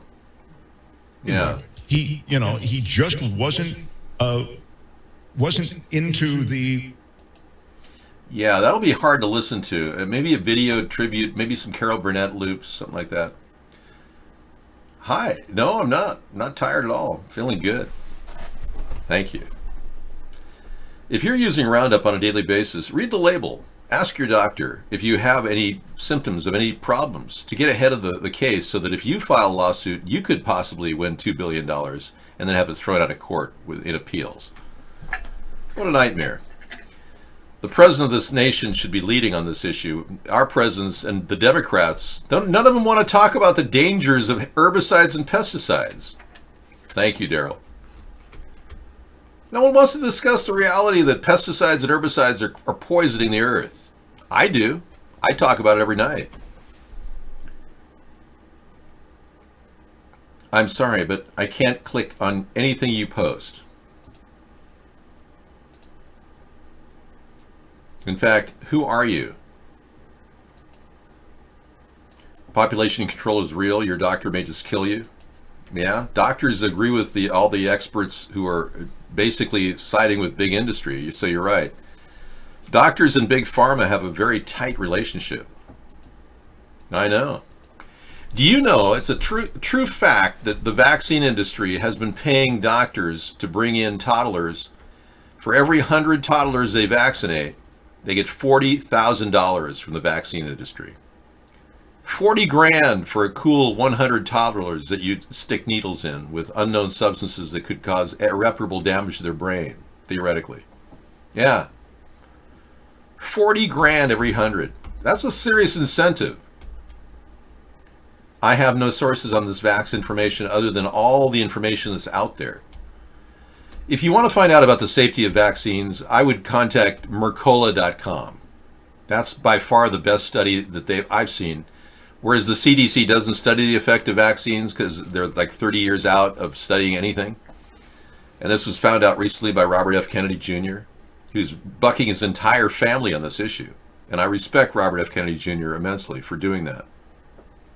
But most of the information he found out was shocking. Mercola.com has a story. You know, they talk about how you're better off just to get in the sun during the winter months because the sun kills viruses. Because it also enhances the ability of our body to create vitamin D. When the sun hits our skin, vitamin D is produced, which is a natural antiviral.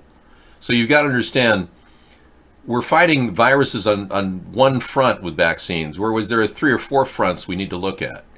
I suggest, and this is my original idea, that we should send out N95 masks made by 3M to every family in America, and with a reorder form in it that you can use for a reordering of this mask.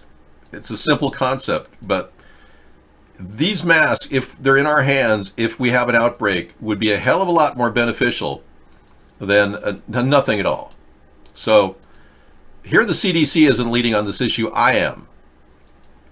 And I'm more than willing to allocate the kind of money that goes into the CDC to put a mask on all of our faces so we can breathe.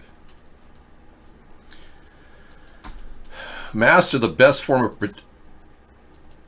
Okay, David, pay attention and give love to Ticken. He's crying out for your help. Okay, no, there's no shortage of humans on the suicide planet. Ticken Times, what's your problem, man? You're not that depressed. You're just having that... Oh, yeah, melanoma. There's links to all kinds of things. Yeah, thank you, Indigo Balls. But yeah, you're feeling very down and out. I think you have to realize that you're not going to feel 100% in your life. There's going to be a lot of times in your life when you don't feel like you're the best you can be. But that's no reason to hate yourself. And in the big picture, you're really here to enjoy yourself. So why don't you start enjoying yourself, dude? I don't care if you're gay or straight, just start enjoying yourself. Do things that you want to do. It's the Authenticity Summit. How to learn to be authentic. A Merck sales executive named Brandy Vaughn turned natural health advocate. Okay, thanks for telling me about that. Yeah. Thanks for fun. Take care, Mrs. Brittany. Sleep well.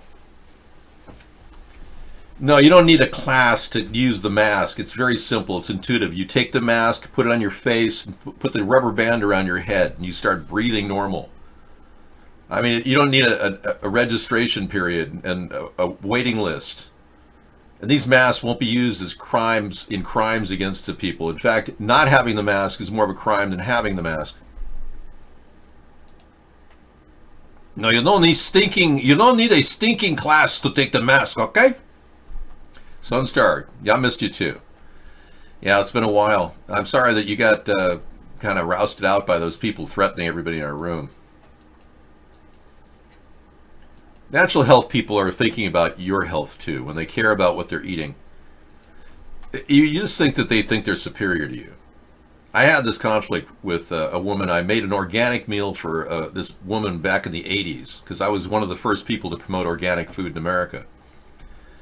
And I made this wonderful organic dinner, and everything was organic. Organic pasta, organic tomatoes, organic. It was vegan too, beans. Anyway, she just turned on me like a viper. She's like, "You think you're so special with your organic food? Who the hell do you think you are?" And it's like, I made you dinner, and this is what I get? Well, this is not exactly a good first date. I'm out of here. I couldn't believe it. It's like, you think you're so special with your organic food. You're better than everyone. Not at all. I'm just trying to, eat right and show the way,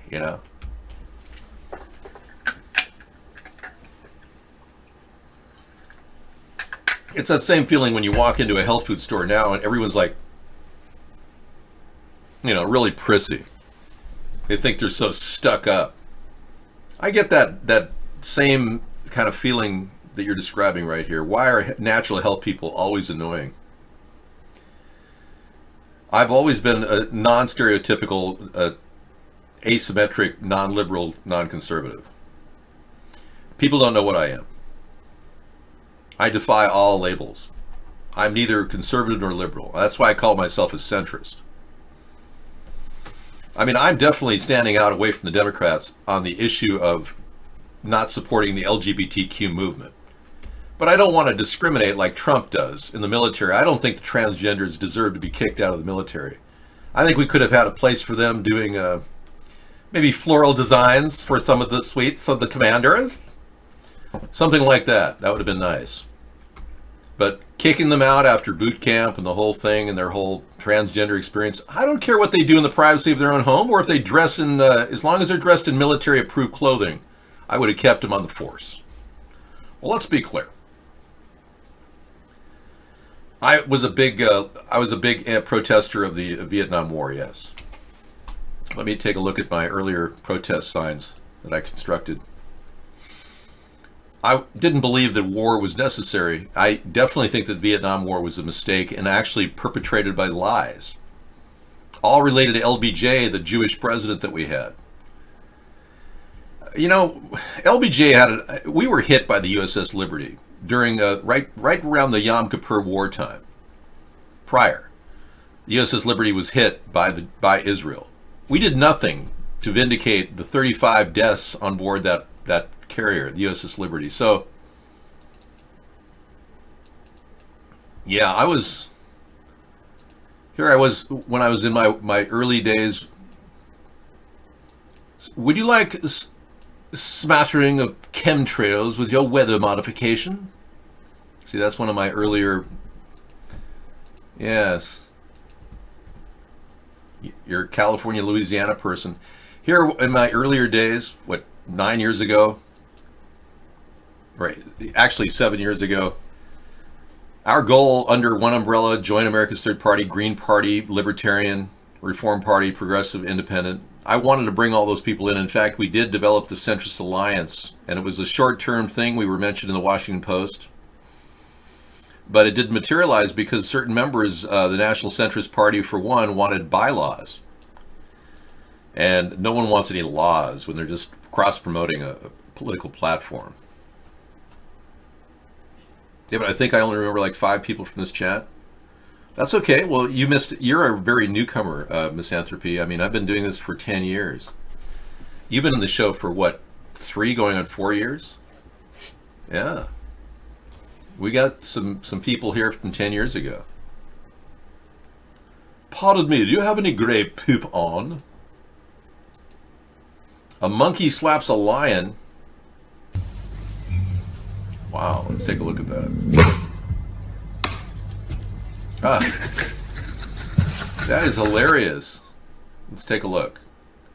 Repeating monkey and lion routine. Hold, please.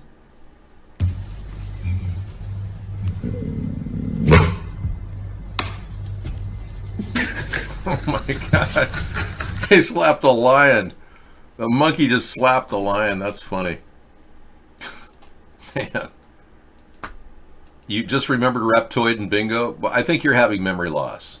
You shouldn't be suffering from that at a young age. The problem is you don't eat enough. Your vitamins are not good enough. You're running low on vitamins. Your brain is starting to misfire. Yes. From what I hear, you hardly eat anything all day long. You may be suffering from malnutrition, Misanthropy. Well, the Saudi oil facilities were attacked. No confirmation that it was Iran yet, but the U.S. sees threat in Iraq from Iran-backed forces. Saudi Arabia said armed drones struck 2 of its oil pumping stations on Tuesday, 2 days after the sabotage of oil tankers near the United Arab Emirates, and the U.S. military said it was braced for possible imminent threats to U.S. forces in Iraq from the Iran-backed forces. They want all-out war. I guess that's what they're looking for, or Trump is. Iran says this is very dangerous. It could push us to the brink of war. Yeah, we have confirmation that Iran says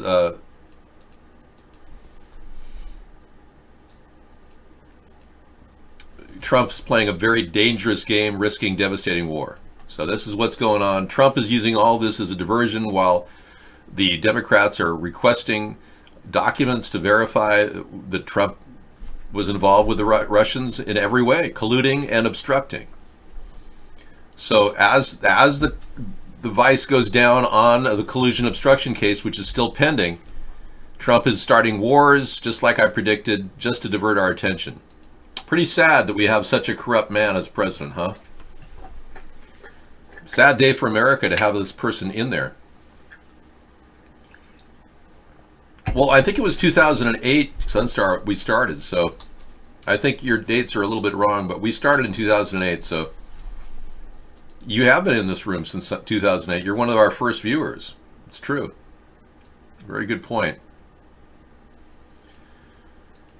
Yeah, I've been doing this. The show started 50 days before Barack Obama was elected president of the United States, because I was, as a Democrat, would not stand there and accept that behavior.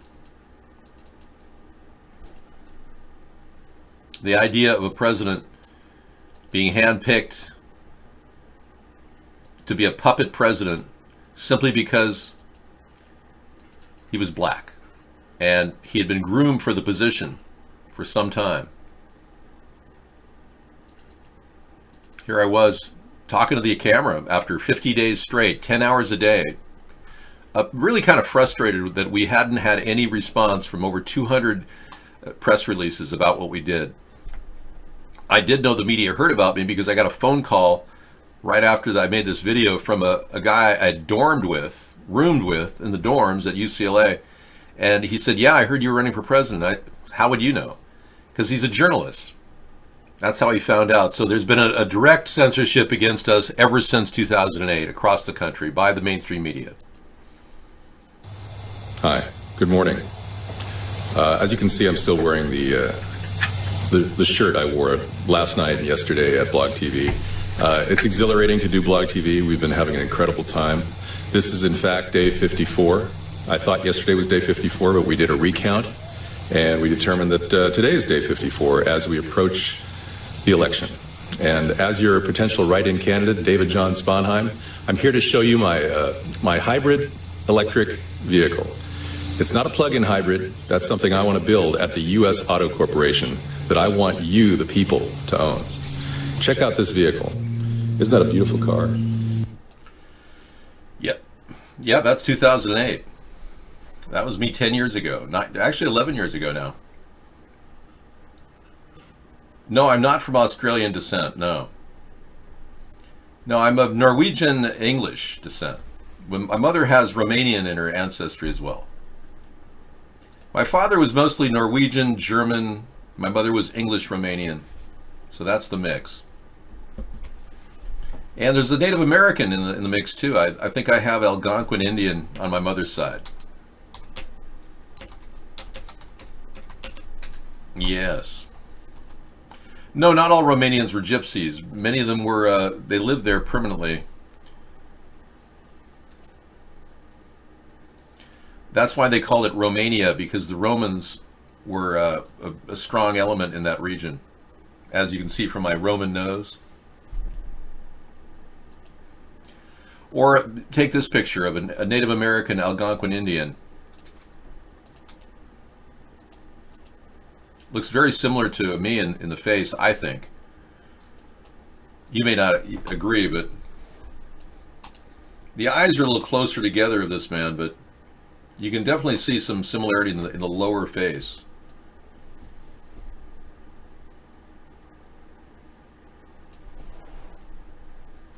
You looking at me? Hey, buddy. You looking at me? Yes, Kibosabi.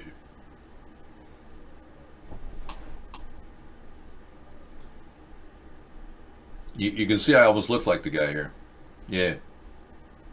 Yeah, I'm not kidding you. I'm looking at you. You looking at me? I'm looking at you. Sorry.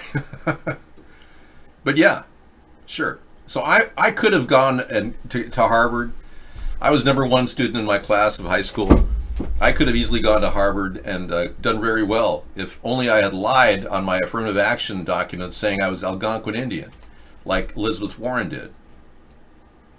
And by the way, the whole idea of getting a DNA test on her was my idea that Donald Trump copied. I discussed about it in the show many, many times. he saw the show and copied the idea, but he didn't follow up on it and prosecute her.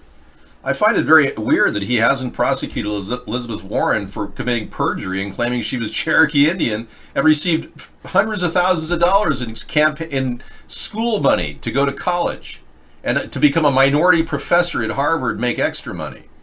She owes the country about $500,000, in my opinion, and maybe a 5-year prison sentence for lying, for perjuring herself.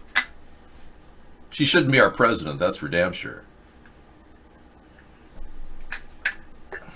David, you look like a beautiful Italian gentleman. Don't be ridiculous, Toro. You spend too much time drinking ouzo and having fun in Italy, and I come into my show and talk to me like this, Why you do that, Boy, I wish iVlog had more intelligent stuff to talk about besides, I used Roundup today, Dave. And then inventor Jim Genius says, reptilians run the world. Did you ever sometimes wonder if they've been holding you back on purpose ever since you took the IQ test? I've never been held back. I purposely withdrew.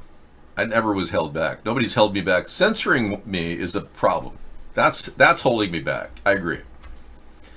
But I personally have chosen everything I've done in my life. I'm a person who believes in self-actualization. And if you pursue what you want to do in life, and your desires really will fuel that. And that's the secret to success, really. Maybe not monetary success in my case, but success nevertheless. I mean, if you look at the equity I've built up just building the show, I have about, I would say, a few $1 billion in media equity out there. In terms of my penetration and the reach that we have across the globe, I don't think you could even get close. We were told we were the 8th most powerful group politically in America 7 years ago. And we've spent no money doing this. We've done this completely off the backbone of the free internet. We have used some money, I should say. When I say no money, I should say we have used some money that have been donated to us, that we've been drawing from just to keep this alive, to incubate this concept against now a wall of censorship that's coming down on us. We've had follower locks on Twitter for the past 8 years. We've had the same number of followers on Twitter. We've had the same number of subscribers on YouTube as well. In a period of time when Alex Jones or the Young Turks got 2 million subs, we got 0. 0 is impossible. It would cost you billions of dollars to get the reach that I have right now in the media. And I've only done it through natural means, which inventive in and of itself, but based on the internet. Without the internet as the basis, and the free internet as the basis for what we're doing, we would be unknown by everyone. And that was the biggest problem I faced when I introduced the world to Cool Rock. I started a website a long time ago, in 1995, called Cool Rock, which has a unique base to it now, and it's starting to evolve into something like a community. But what I've done is essentially put, at coolrock.com, I've put our political show on there as a way of showing you what we're capable of doing on a nightly basis. And then I've got all these cool tools that you could play with to make music yourself. And it's turning out to be a kind of a fun, open source, continually evolving kind of a template for a new site. In a world where bass rules the planet and its inhabitants worship sound, two superpowers collide. We bring you a nightly soundscape of incredible music. Join us at coolrock.com and watch virtual chat, great music, and interactive news links. Okay. So you can enter the chat room on both sides here. You can go to either our chat room click to enter the one at iVlog as a guest. No one has to be a username over there, or you can come in and become a user at Vaughn. And believe me, there's a lot of users at Vaughn. Yeah. But no, seriously, then we go down here and we have a way to record a song. You can actually activate your mic and record something using a program called Vakaroo. There's a song lyric generator here for people that want to access ways of making songs work and fit into famous. We could start with an REM hit. And then here, this Click Me will tell you what happened the year you were born. And then we've got a way to interact with a computer. That was a computer responding. You also do this. Oh, I didn't know that. Yeah, you can actually use your keyboard to play. Well, I don't even need this one. This does the same thing. So if you just want to play without the computer, you can play on this one.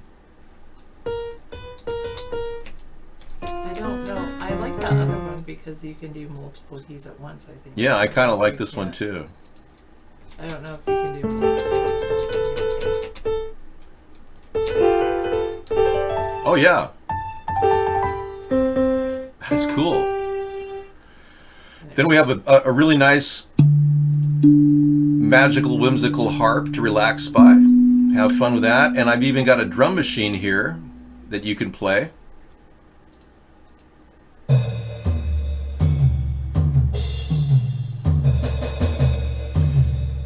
You can up the sliders and make them the volume much louder. Everything is also adaptable. You can click on this open source thing called Mr. Doob, which gives you all kinds of really cool backgrounds to play with.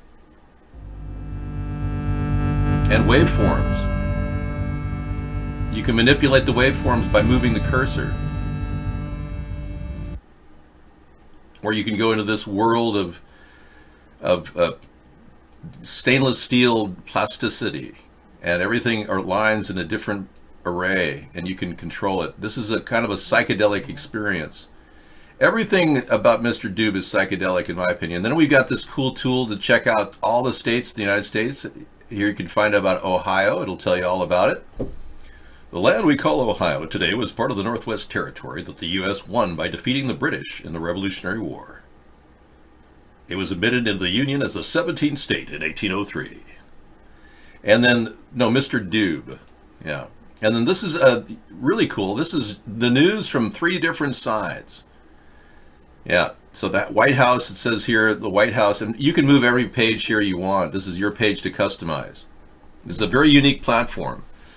Donald Trump denies plan to send troops to Iran. Supposed plan was proposed by Acting Defense Secretary Patrick Shanahan at a request of John Bolton, but Bolton allegedly increased the blah, blah, blah.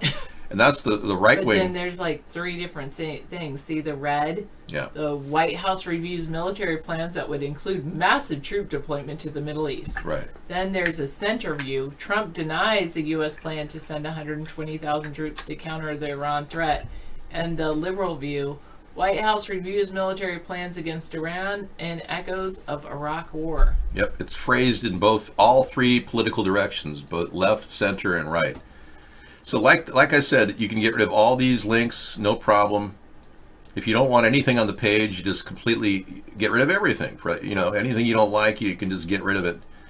And if you hit on any of these things, you X out of any box, you want to refresh to restore. And you can do that just by hitting the refresh button at the top of your screen right up here. That will restore everything. Yeah, now the thing, we got some really good music. We got our YouTube channel at the top here if you want to see all our YouTube shows. We got 20,000 hours of broadcasting. You got Scissor Fight's first music collection, which is great, and his second one, which is very interesting and newly experimental. And then we've got, this is the best button of all, Web Oasis. This will take you to a brand new open, it's like the access portal to the internet. And Web Oasis has got something about everything. Every category under the sun is here. Technology, security, web design, graphic design. You can just start experimenting with that button, which is incredible. Over here you've got the news, tech, radio, crypto, stocks, etc. So you haven't checked your stocks yet. There's a chat room. Yeah, there's a chat room in that Web Oasis. It's one of the coolest sites out there, and that's at the top right of the Cool Rock screen. How are we going to reduce the trade imbalance with China? Well, we need to produce things. I personally don't think it's a problem to have a trade imbalance with China. because it means that we are consumers, and it means that we have a great quality of life if we're importing goods from around the world. Yeah. And I don't see an imbalance of trade as actually a negative thing. I was reading an article actually on our Saturday show, and I really liked it because it was saying that basically people say we have a trade deficit, which is this negative language, when it's actually we have this benefit of having the ability to buy a lot more things. So it's actually like we're producing less but able to consume a lot more. And in some ways that's actually a good thing because it's less labor. Yeah, less labor intensive, yeah.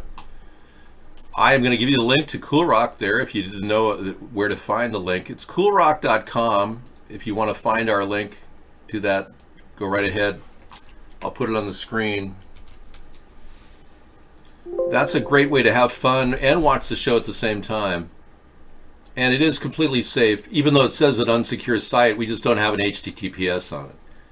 And there's no harvesting of information on the site that I do. Nothing that I don't grab metric data. The Scraplet system that we use and borrows it tells us how many people have gone to the site, which is an interesting thing. But it's strictly a number count. Okay. Thank you. Well,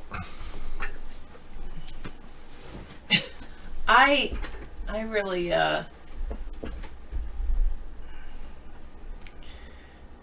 I think the term deficit though is really misleading. I think the whole idea that we constantly have to produce is actually one of the things that's ruining our planet. Right. That's what I strongly believe that. But I believe that if we produced renewable energy solutions and green, clean products, we could actually be a dominant player in production in the world, because the world wants clean water, they want clean air. Yeah. So, but production is not producing garbage and trinkets like China does is not the future. I agree. Yeah. So Which we're in we agreement have on to- that. We shouldn't just negate the need for Which production. I'm saying that I'm not saying to negate the need for production, but we don't want to produce trinkets in order to balance our trade. I agree. With China is not the answer is not to just produce for production's sake. Right. That's So true. my argument. That's a very good point. And I'm with you on that. Yeah. There's actually I can't remember the name of it, and I think I closed out of it. I'll have to go into my history. It's called was it Bingo? Were you the one that sent it to me? I know. I don't think so, but it was free. Let me go to my history. I wonder if I can search history by Saturday by day.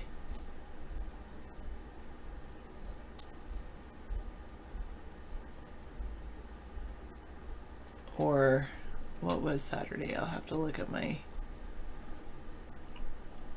calendar. It was May 11th, so let me do that.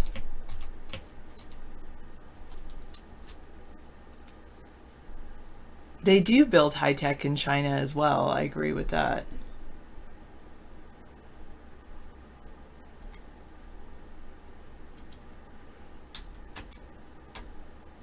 Oh, didn't I bookmark it? I think I did bookmark this.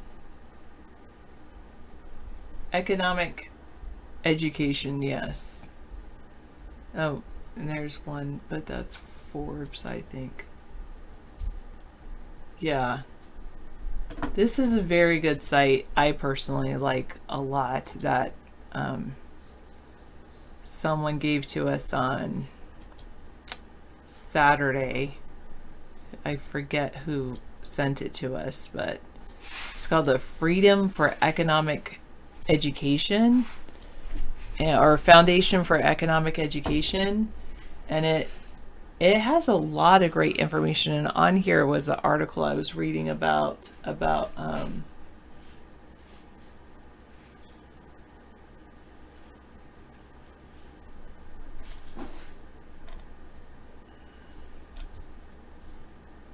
there's a FECon in Atlanta that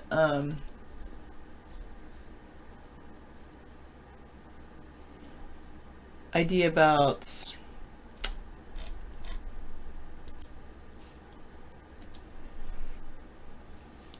the trade deficit should be renamed. I think that it was here. It might have been somewhere else.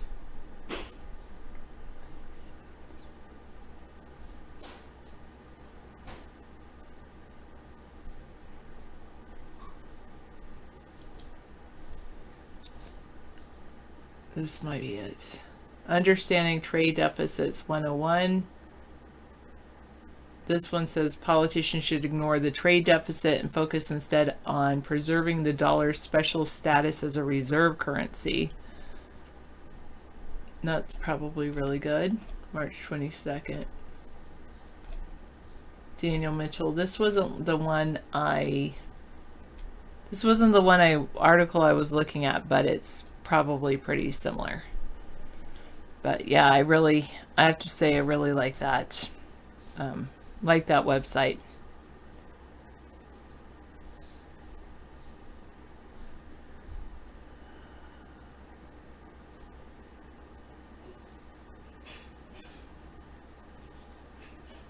Bingo says America is not what America used to be. There's a lot of entertainment, but he says perverted entertainment. All right, Anita, I'm glad you got some sleep. I hope you feel well rested.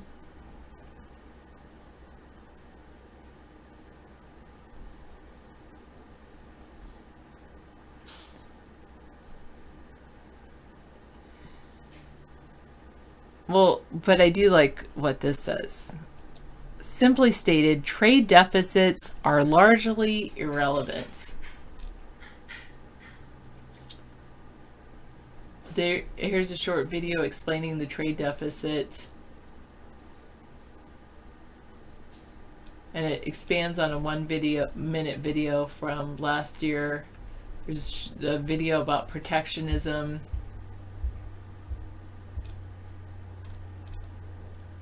But trade deficits are largely irrelevant. Since trade imbalances don't really matter, it makes no sense to fight trade wars when protectionist-minded politicians inflict lots of casualties on their own people.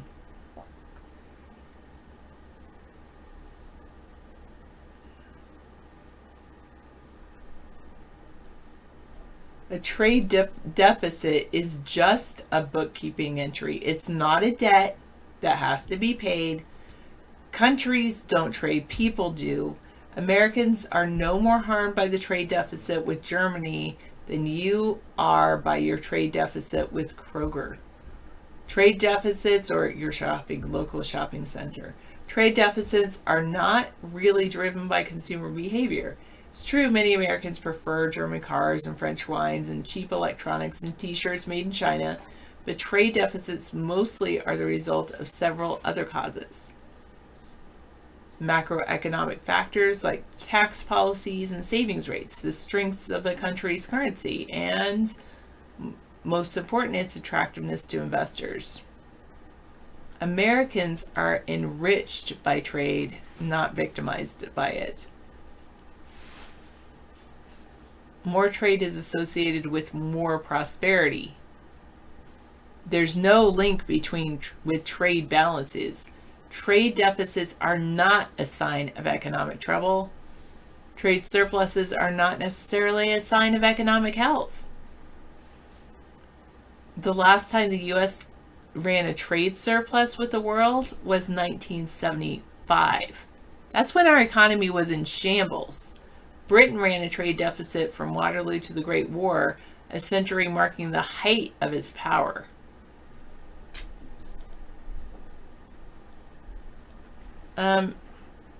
There was another guy who was writing about It should be called, like, he gave it another name, and I was like, yes, that makes total sense.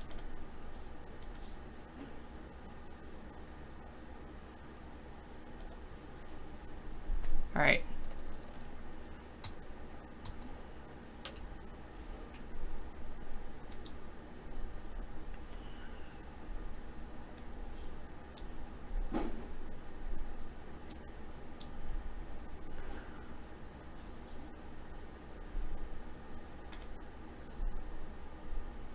It should be trade deficits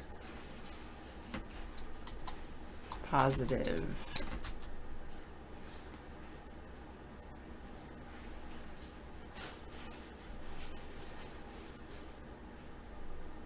Besides our military.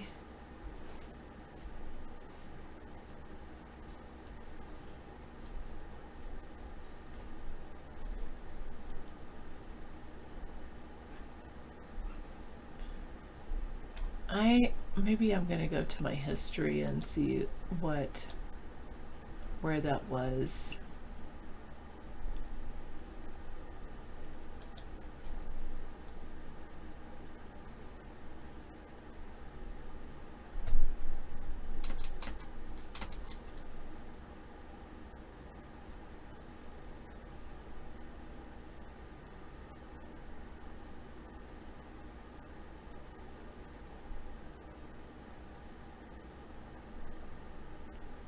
This was, yeah.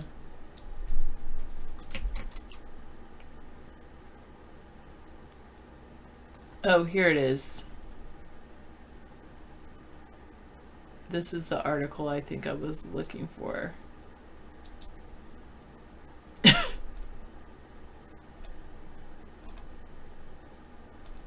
There is not, yes, this is it.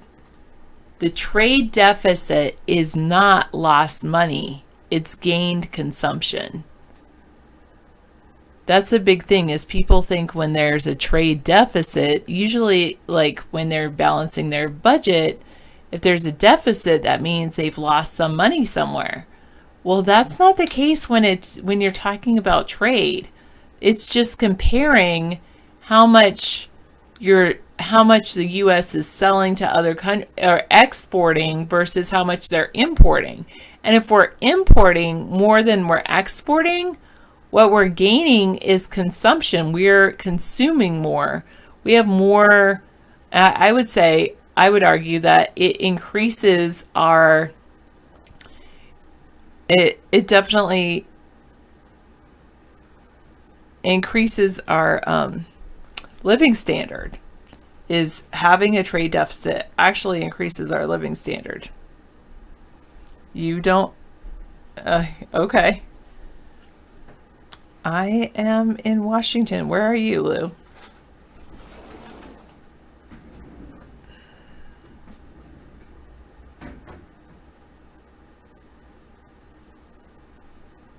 Do you think the city of Detroit was doing better in 75? You might be right.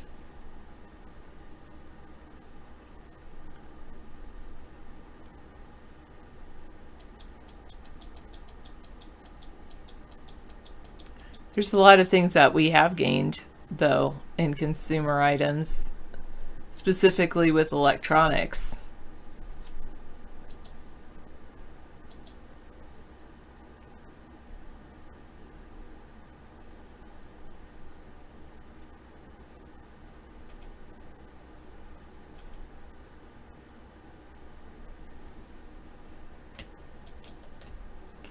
I like this one. Yeah, True Blue, you're the one that told me about this FEE.org, and it's Foundation for Economic Education, and I think it does a great job educating people about economics. Yes, because a lot of money is something that a lot of people don't understand.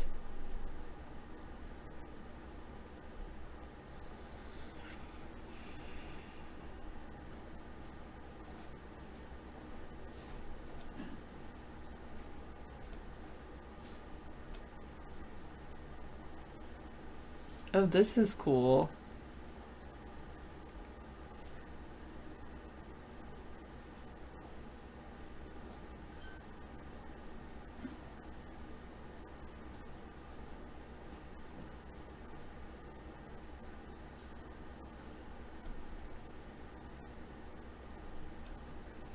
How cool is that? An inquiry into the nature and causes of the wealth of nations by Adam Smith. And I can read the whole Wealth of Nations. This is so cool. I think I might just have to do this. Ticken says, money won't matter in the apocalypse, Sarah. Oh, you're noticing more and more that the stuff talked about here most of the time isn't worth discussing. Well, I'm going to go ahead and read The Wealth of Nations because to me, that's of interest to me. And David can come back and discuss what he wants to discuss with you. Preface by Edwin Cannon.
Sorry, I didn't mean to mute myself. I was saying that I did mute myself because I heard something and I was trying to listen in the other room and figure out what that noise was.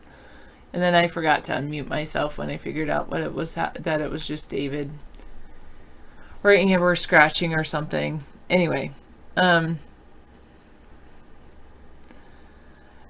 I was asking if any of you have read The Wealth of Nations, and then I noticed that Ticken had said that he thinks it would be super boring, that why would I read that? That's super boring, and I should just read calculus or physics books.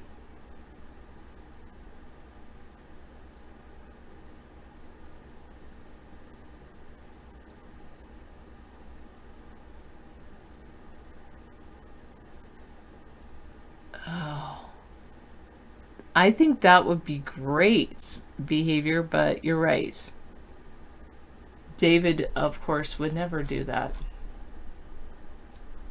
I would do it if I were David, but I'm not David. Right? Right, Sarah? You're not David. Oh, wait. No, David Walliams and David Williams is not the same. I think David Walliams is a children's author in Britain.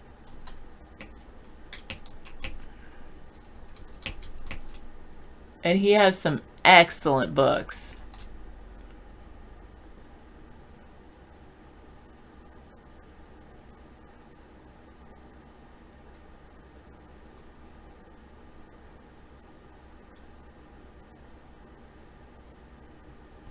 I don't know about Britain's Got Talent, but I don't know about. But you're right, they have Britain's Got Talent. I don't know. You think it was David Williams?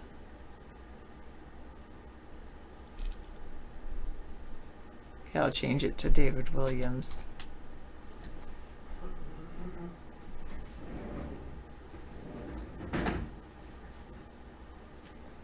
Oh, he is an actor, comedian, writer, and television personality. That's the same guy. Okay, never mind. I love his books. I'm reading one currently. It would definitely be entertaining.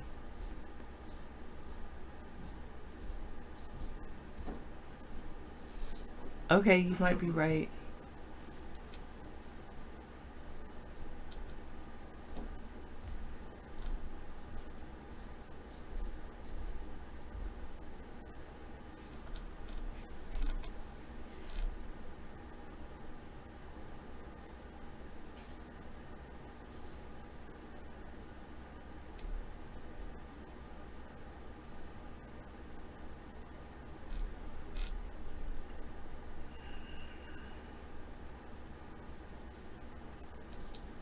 I want to go back to this. Okay, Introduction and Plan of the Work, Volume 1. The annual labor of every nation is a fund which originally supplies it with all the necessaries and conveniencies of life, which it annually consumes, and which consists always either in the immediate produce of that labor or in what is purchased with that produce from other nations. So basically, I would interpret that as if we can purchase more from other nations than we produce, then we're better off.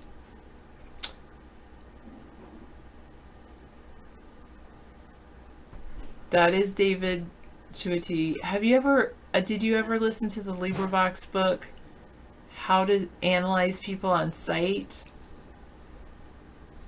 That's really good. That's a good, really good audiobook. Oh, I'm sorry, Misanthropy. That would be entertaining. Is that what you pray for every night, Tiggin? You might get your wish with global warming or climate change happening. More and more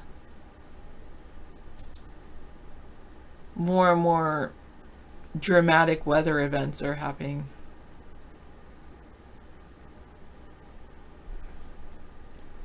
According, therefore, as this produce or what is purchased with it bears a greater or smaller proportion to the number of those who are to consume it, the nation will be better or worse supplied with all the necessaries and conveniencies for which it has occasion. But this proportion must in every nation be regulated by two different circumstances. First, by the skill, dexterity, and judgment with which its labor is generally applied, and secondly, by the proportion between the number of those who are employed in useful labor and that of those who are not so employed. Whatever be the soil, climate, or extent of territory of any particular nation, the abundance or scantiness of its annual supply must, in that particular situation, depend upon those two circumstances. Who's employed, who's not employed. Yeah, and I try to avoid the news, misanthropy.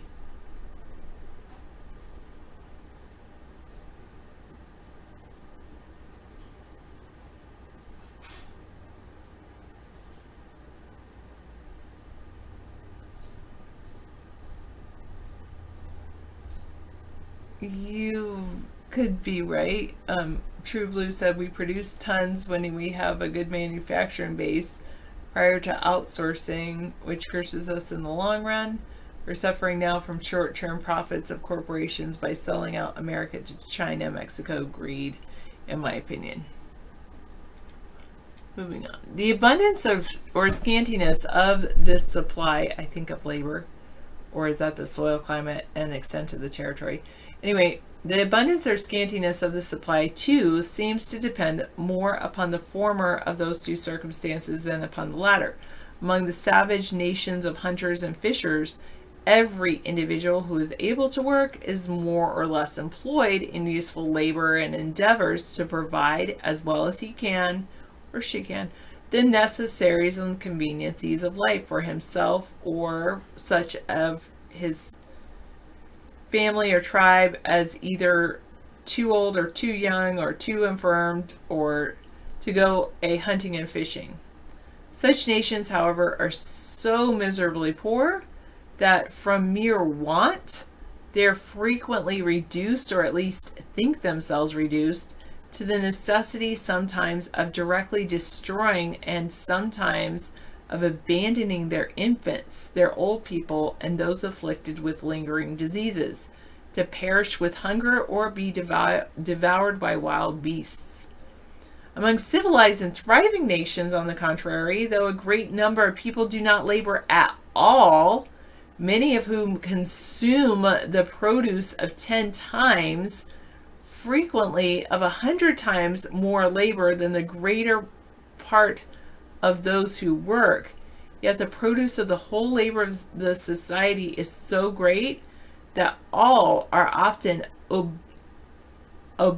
abundantly supplied, and a workman, even of the lowest and poorest order, if he is frugal and industrious, may enjoy a greater share of the necessaries and conveniencies of life than is possible for any savage to acquire. So back in the old days, it took a lot more. Everyone had to work harder, and now even people who don't work can benefit from our economy. Yeah, soft spot for women.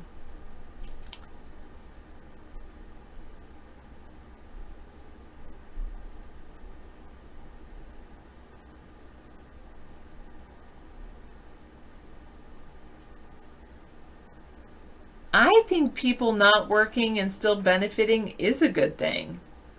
Yeah. I mean, wouldn't you like to not have to work? There's pretty good book called The 4-Hour Workweek. Okay, the causes of this improvement in the productive powers of labor and the order according to which its produce is naturally distributed among the different ranks and conditions of men in the society make the subject of the first book of this inquiry. Hi, my cat Fluffy from iVlog. Think we need an unban all soon? Ask David. He was thinking of that, I'm sure. Whatever be the actual state of the skill, dexterity, and judgment with which labor is applied in any nation, the abundance or scantiness of its annual supply must depend during the continuance of that state upon the proportion between the number of those who are annually employed in useful labor and that of those who are not so employed. The number of useful and productive laborers will hereafter appear is everywhere in proportion to the quantity of capital stock which is employed in setting them to work, and to the particular way in which it is so employed.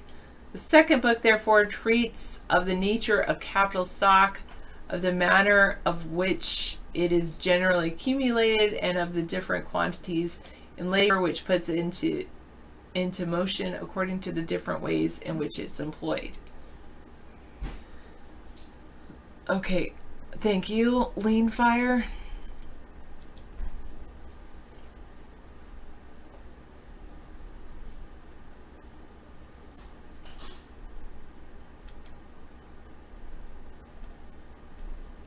What are all these, like, are these new? These are old? Paid off $300,000 in student loans. Now what? Start saving. No savings. It's all gone into building a house, ready to cash out. Career suggestions. What are these, like, you go in and give people advice? Oh, read the sidebar. Thanks. See, I don't know how to do Reddit. If you want to retire before 60 with less than $40,000 in planned yearly household expenses, this is the place to discuss it.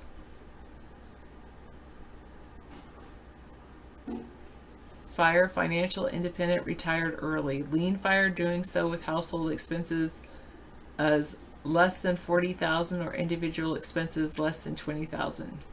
Flare, you can edit your own flare and only include as much information as you feel comfortable, including in the guidelines are not required.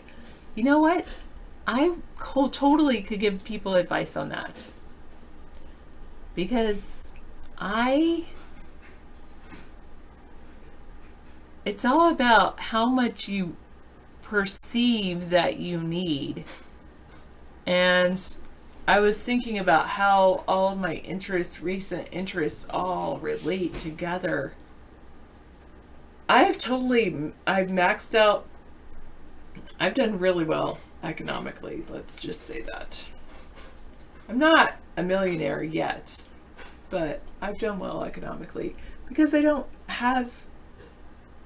because of David, actually. You can ask David. David taught me how to save money, and then I just jumped on it and took it to a whole new level. He taught me how to save money, and then I earn it. David saves it, I earn it, and then save it. Living below your means is just amazing. It's just so great.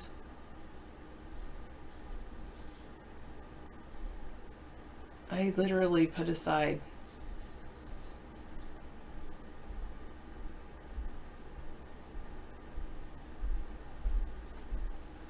I don't know, more than 50% of my income.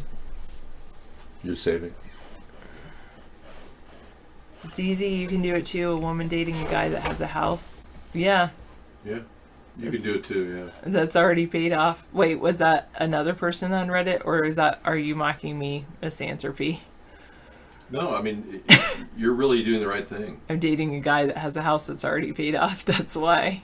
Well, no, not really. I mean, if you were living in an apartment in our area, it would cost you around maybe $1,000, $1,100 a month. Yeah, I mean, it would be expensive if I weren't dating you. That's I not don't that know expensive. if I would be able to save. You could easily do that, yeah. I know that Just I'm give blessed. up. These people who are encouraging you to give up like ticking time bags. He doesn't want to do what you've done, which is seize control of your future. Mm-hmm. That's what's really interesting. I have seized control. He wants to just sit back and let the world be his enemy and blame the world instead of himself. Yeah.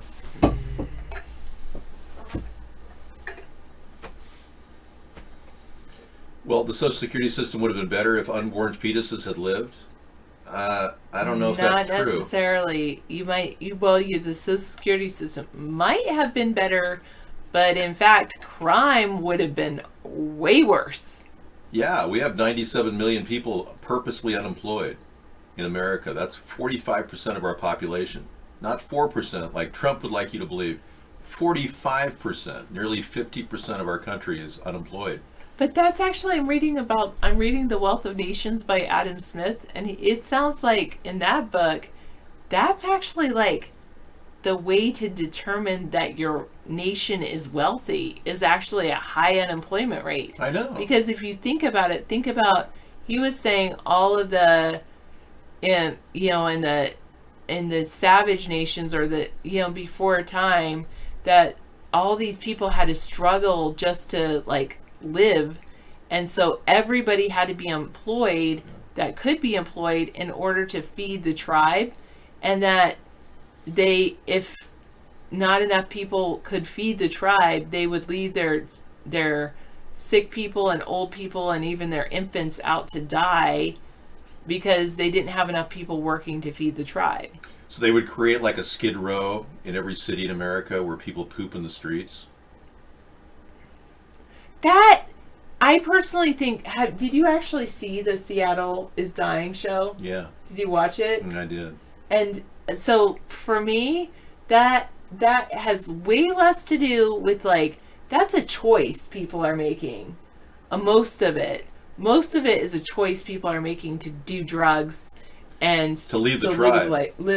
Tribe. It's kind of they're alienating them. They're exiling themselves from the tribe of humanity by just. But they're not totally exiling themselves because they're going to states that will actually support them financially, and they're going to states that won't arrest them, and they're going to states that will accept their bad behavior. Well, they don't want to conform, and you either conform or you die, or you become homeless and die in our society. That's pretty much the message. Yeah, I agree. Either you conform or you become homeless and die. Thing. Yeah.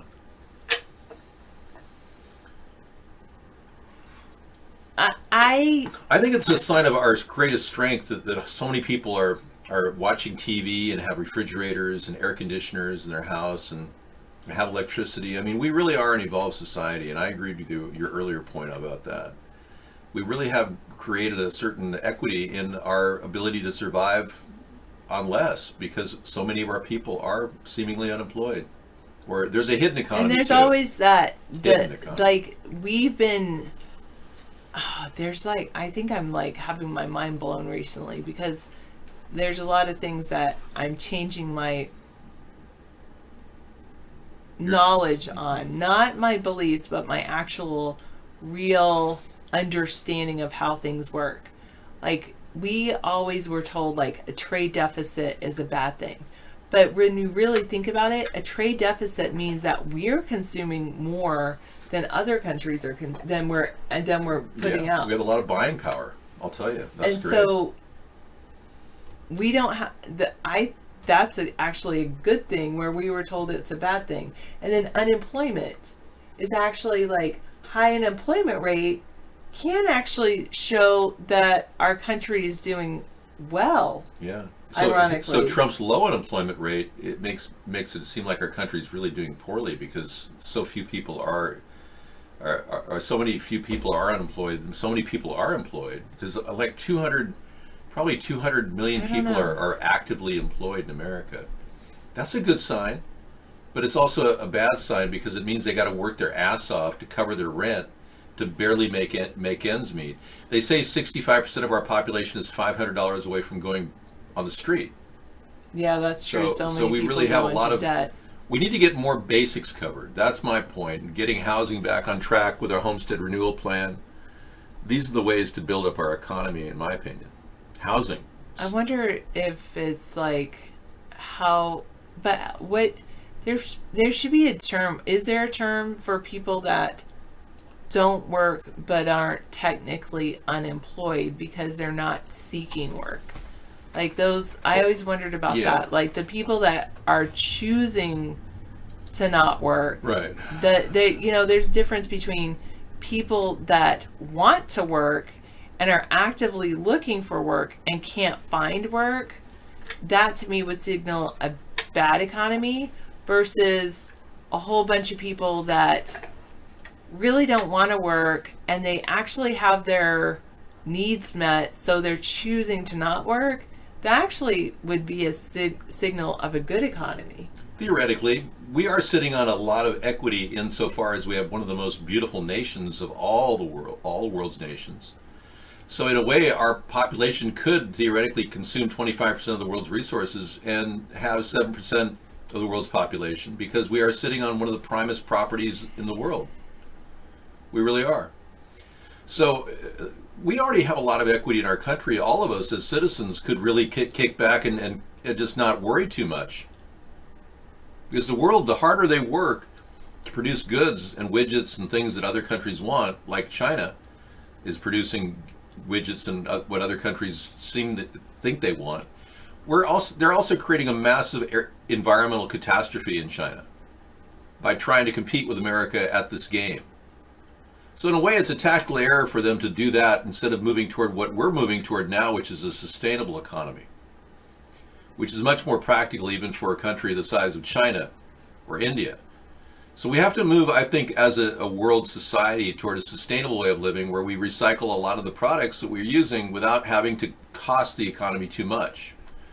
That means we need composting centers, we need places that we can sort things out as opposed to just landfills. But we also have a growth economy there too. The service economy of just recycling and providing solutions to the continual environmental crisis that all of us are facing. So I think we just have to retool but build up the basics like the housing. So we have a plan for people to work in this sector to flip houses for the government so that we can buy more land and flip more houses to get more people homes that they can sit on. 10 years at $500 a month payment will get you this house. That's a pretty good deal. Completely rebuilt, new insulation, mold-proof insulation in case you have flooding. In order to put things in these houses, it'll make them more resilient than normal houses. And then a solar rooftop to boot, to generate some of your electricity off the top of your roof. And the government wins in that process, because if you do go for the leased solar rooftop, the government makes money off the electricity coming off your rooftop for the entire length of the lease. You'll save money at the same time, but we'll actually make more money than the cost of the rooftop. Yeah, Ed passed away. He had lived in the street on $770 a month for his entire life. He was born with mental issues, paranoid schizophrenia. He got a check his entire life. He never worked a day in his life, Ed, and he lived to be about 46 years old. Yeah, he did pass away. It came quick. He was in a good facility though that gave him quality care, and I think he pretty much had the best that this country offers. But you could see it in his face that Ed was living the hard life of living on the street. Now I argue that the people in the street are displaced because of our consumer society, our conspicuous consumption society, that they've turned their back on it, that they've completely said, I don't want to be working my ass off to cover my bills every day.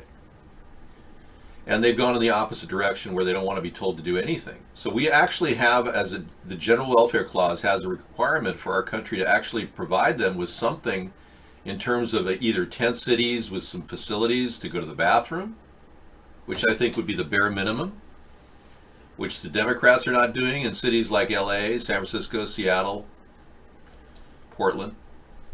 They haven't accomplished any solutions for the homeless population. So I think the onus of us upon our government to at least provide the basics.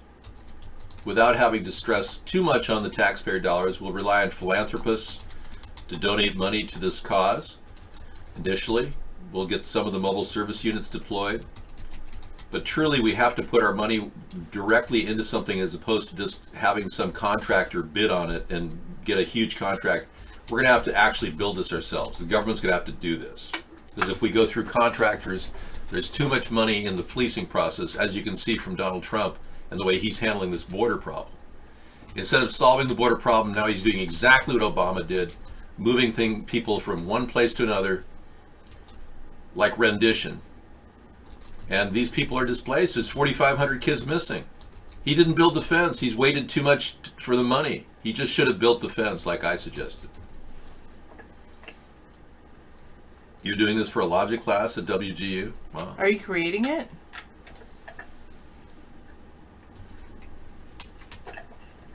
Yes, Is Republicans. that a document you created? Who you talking? To know. Deneau, yeah, he's doing something for WGU.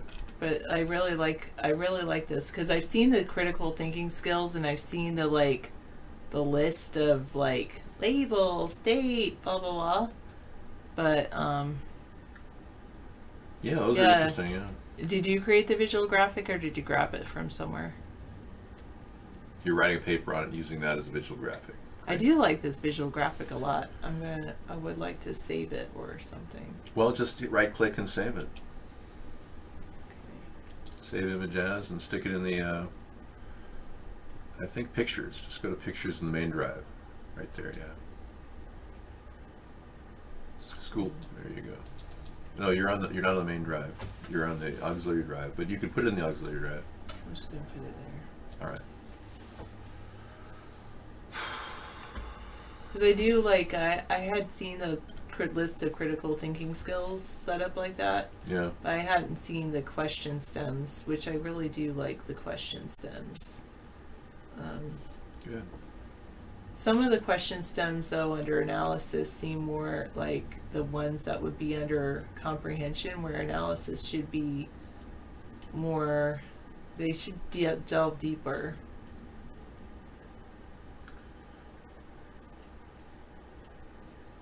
I like the last two, but this... So True Blue says once you're suffering and disabled, last thing you need to worry about is finding good health insurance. And that Obama did not give you a safety net at all.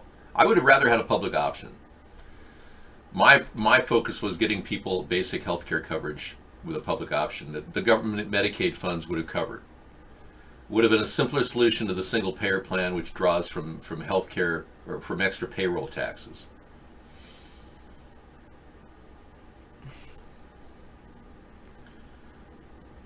Right, we've never had much money here. Mark makes tons of money. According to one person who tweeted or who posted a chat statement in our forum on our site, Mark has made $900 million.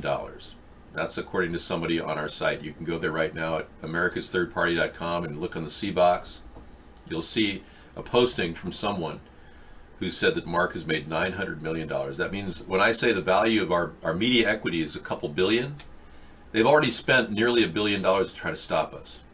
Well, and I was saying, I guess you say single payer rewards laziness. You mean people that aren't working that still benefit from the system. That actually is a demonstration of how wealthy we are as a nation if we are able to support that.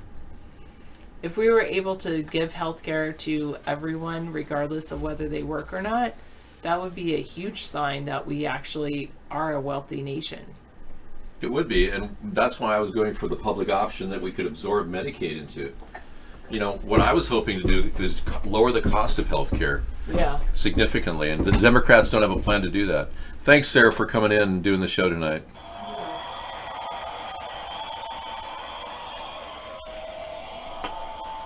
Thank you. Great insight. Good stuff. Yeah, I would love to be able to lower the cost of health care.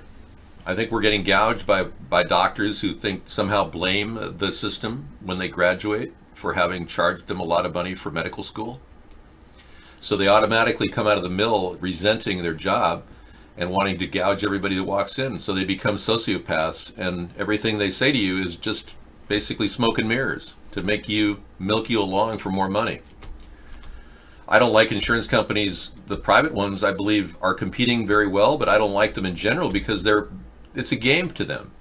I've met insurance brokers, and I can tell you they make millions of dollars just moving one policy from one group to another. The brokers love it. They fleece the entire policy for profit. They make $1 million in commission every time they move a large group policy. So the whole thing is driven by the brokers and the middlemen, which drives the cost of healthcare up. The key is to build a system without any middlemen that is a direct system, kind of like Alberta's car insurance program in Canada. It's a direct car insurance program that offers people 17% less on their rates. Typically, a private insurance company is going to cost more. It's seemingly a good model for a public option. And I think Obama should have pushed for the public option, and he never did. Now, we don't have to even worry about the public option. If we do offer $500 a month to everybody, let me bringing that little bit in. If we do give everybody $500 a month, it could be absorbed in that. Say you wanted healthcare coverage for the cost of the entire program. Say healthcare coverage is $60 a month. We would pull $60 a month out of the cost of what we're giving you. So you wouldn't get $500 a month. You would get $440 a month, and 60 of it would go to a public option. And $60 a month from 20 million people is $12 billion. That's more than enough to fund doctors in various public hospitals to take care of your needs, as well as build the backbone of our mobile healthcare system and deliver products to people like medical marijuana, 1 gram to 3 grams in the backs of every mobile medical unit. So, the list goes on and on. I mean, the potential for solving the high cost of healthcare is providing healthcare directly. I also have a plan to create a new civilians conservation corps, like they did back in the 1930s, which really helped our economy rebound. These are real ideas. This isn't some new green plan. This is actually taking ideas that were popular during the New Deal and just start implementing them. Now, the $500 a month plan is a basic income plan, which I came up with, which now Andrew Yang has offered $1,000 a month, copying my idea, doubling the amount to everybody. And I will say this, that if Andrew Yang wins the Democratic nomination, I'll up this amount to $1,010 a month to every U.S. adult citizen who's not collecting Social Security or disability.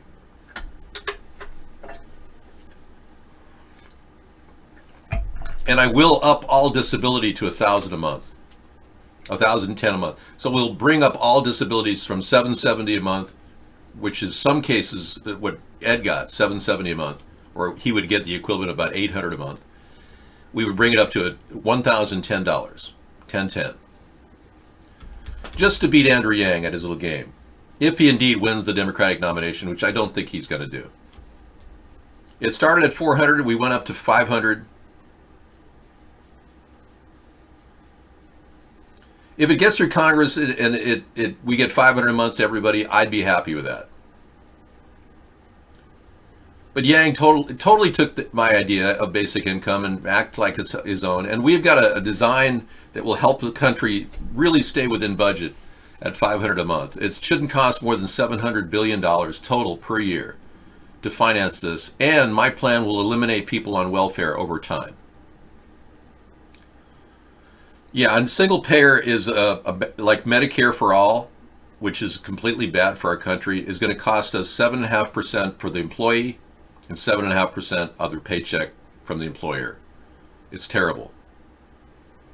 Yeah, Kamala Harris took the idea.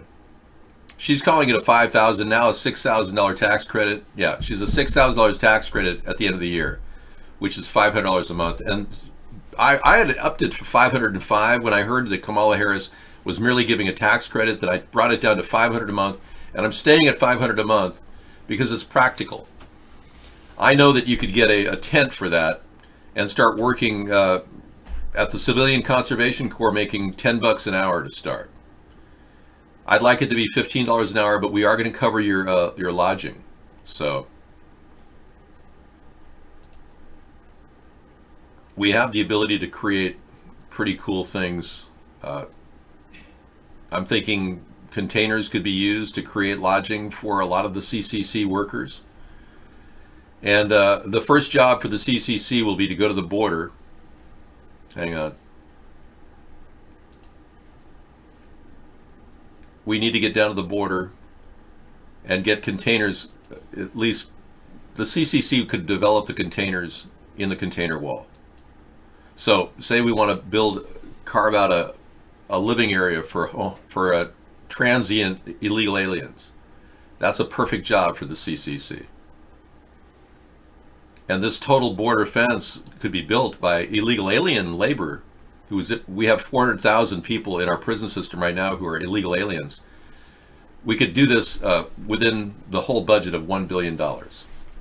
Each container could be purchased for a wholesale of about $2,000 and delivered to the site. That might cost a little bit more, but to do the whole distance of 1,000 miles times 2 layers times all the containers needed, it comes to a total of $528 million, leaving the remainder of the billion for financing telecommunications, hardwired Ethernet, motion control systems that can measure detect any type of noise or motion. And every container could be wired. All that infrastructure could be added to the entire package, including the containers, which could be used as theoretically residence for illegal aliens. It's a win-win. These containers could continually evolve into something, but the CCC could be used to do the fine detailing of these units, and we could streamline the whole process. Some of the people at the CCC could be trained with a welding degree, because we'll need a lot of welders to work on these things. There's no faster way to cut open a hole in the wall of these things with a good weld. And you can use reciprocating saws, but they can come back at you and cut you really bad.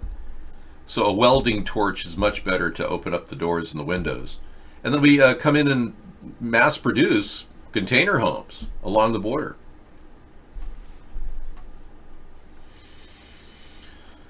Yeah, the government's going to send a choice of 3 plans annually census to every legal American adult citizen. 1, plan government assistance in conjunction with private insurance. 2, private insurance and U plan. And 3, all government only plan.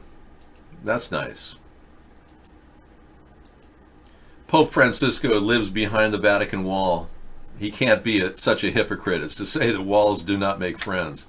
We're not trying to make friends with illegal aliens in America. Tell the Pope that. Just like he's not trying to wash the feet of all the poor people that are outside the fence dying right now.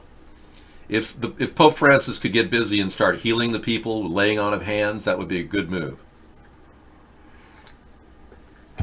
Tell him he's wasting his afternoons. He could be healing people with his great healing ability. Pope Francis, when he first became Pope, the second Pope, who's still living, by the way, decided he wanted to go out and wash the feet of all the people. He actually did. He washed a bunch of people's feet in the Vatican area. And then he wants to be canonized as a saint. So I think if he healed people, that'd be great. Just bring a few poor people, with ailing cancer or something to lay his hands on and see if it works. Yeah, see, he might have healing ability. He doesn't even aware of it. Yeah. Get some Reiki people to come into the Vatican and say, yeah, we're going to teach you Reiki. What is Reiki? It's the healing of the natural energies, and Pope Francis could get in on it. He could be a Reiki certified healer. No, this promise is not to 500. It doesn't go to 1,010 until Andrew Yang wins the Democratic nomination. I don't believe in Reiki. I don't believe it's gonna heal. Have you been to a Reiki expert, Anita? Because I'm not professing Reiki does anything. You did Reiki and got the degree in which you ripped up the certificate. You could have been a Reiki healer all these years, and here you wonder why you're not working. How do you know you don't have Reiki capabilities? David, you can see all in your stay at Vatican. I don't need to see anything. I see it all right here, remote viewing. I know that the Pope has a red scarf next to his bed right now. I'm fully aware of a dome light in the corner of the room. Tell him to turn his webcam off, okay? This is getting too easy. Well, I know, but it's not too late to start the healing process. Start with a hamster, an ailing hamster, and see if you can lay hands on it.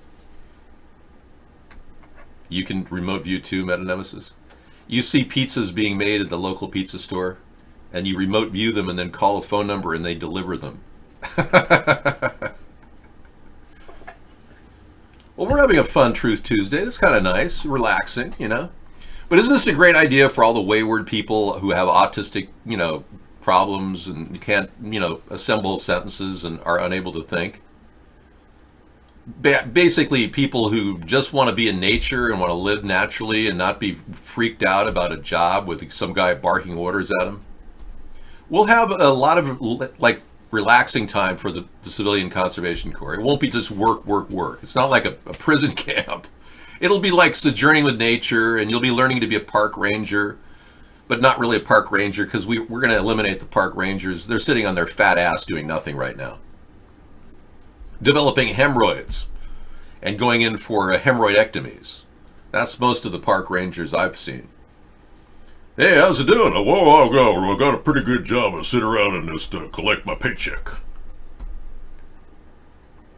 Not Bridge E.T., no. Bridget Nielsen, the woman who just had a baby at 54 years old. Not the other Bridget. Without Bound, Perspectives on Mobile Living. Hey, hi, guest 2333. Welcome. I like that little icon you have of a little girl. Are you a female or? Yeah. You have to be 18 years old to be in here. You know, we don't allow childlike icons. Yeah. Well, whatever. I'm just thinking maybe apply your Reiki knowledge to something immediately in your neighborhood. Like get a goldfish and see if you can heal it. Without Bound, Perspectives on Mobile Living documentary. I love it. The Still Report. Huh. I'm going to take a look at that in just a second. Hold on, please.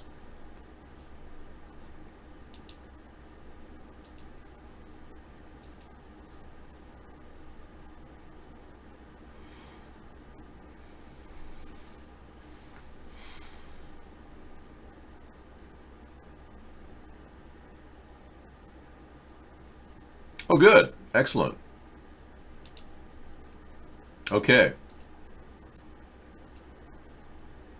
Oh, I like that. Okay, so here's the Still Report we're going to bring you tonight.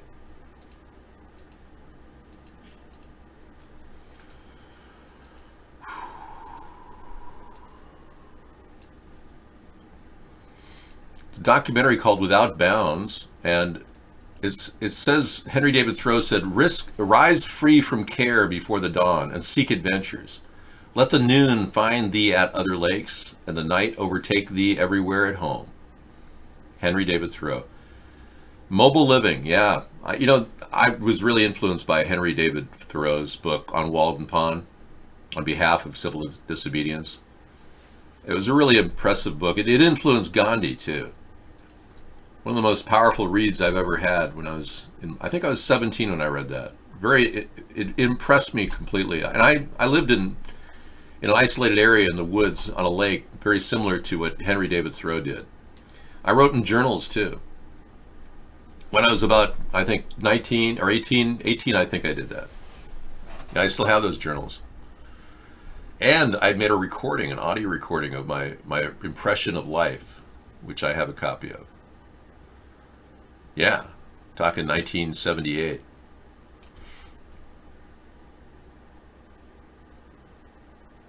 Active pneumonia got to Doris Day due to lack of health providers. I agree. I got the impression Doris Day should have been at a hospital 4 days earlier. Anybody who's that old, who gets sick past 3 days with a cold, it doesn't get better, it starts to hack. As soon as you hear that cough, get them to the hospital and get them in IV antibiotics. You're not allowed to post support for other people here. Doris Day and Tim Conway are having a laugh right now in heaven. I know, it's like 42 years ago. But it doesn't seem like that to me because I don't really age like you do. I am slowly deteriorating due to general wear and tear on my cellular structure, but not at the same rate as humans like you. Humans like me don't age as fast. Well, I realize one of the keys to living a long life, and I hope to live to at least 200 years. That's my goal. Yeah. You have aged. Well, I think the key is to not stress out. Uh-oh, STEM shooting hoax. Whoops, did I say that? We've got another one coming up tonight from the Jeffersonian Girl. Excellent.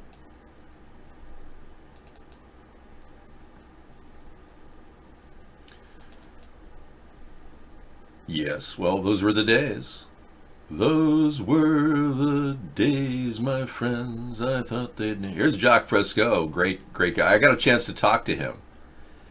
He was lived to be 100 years old.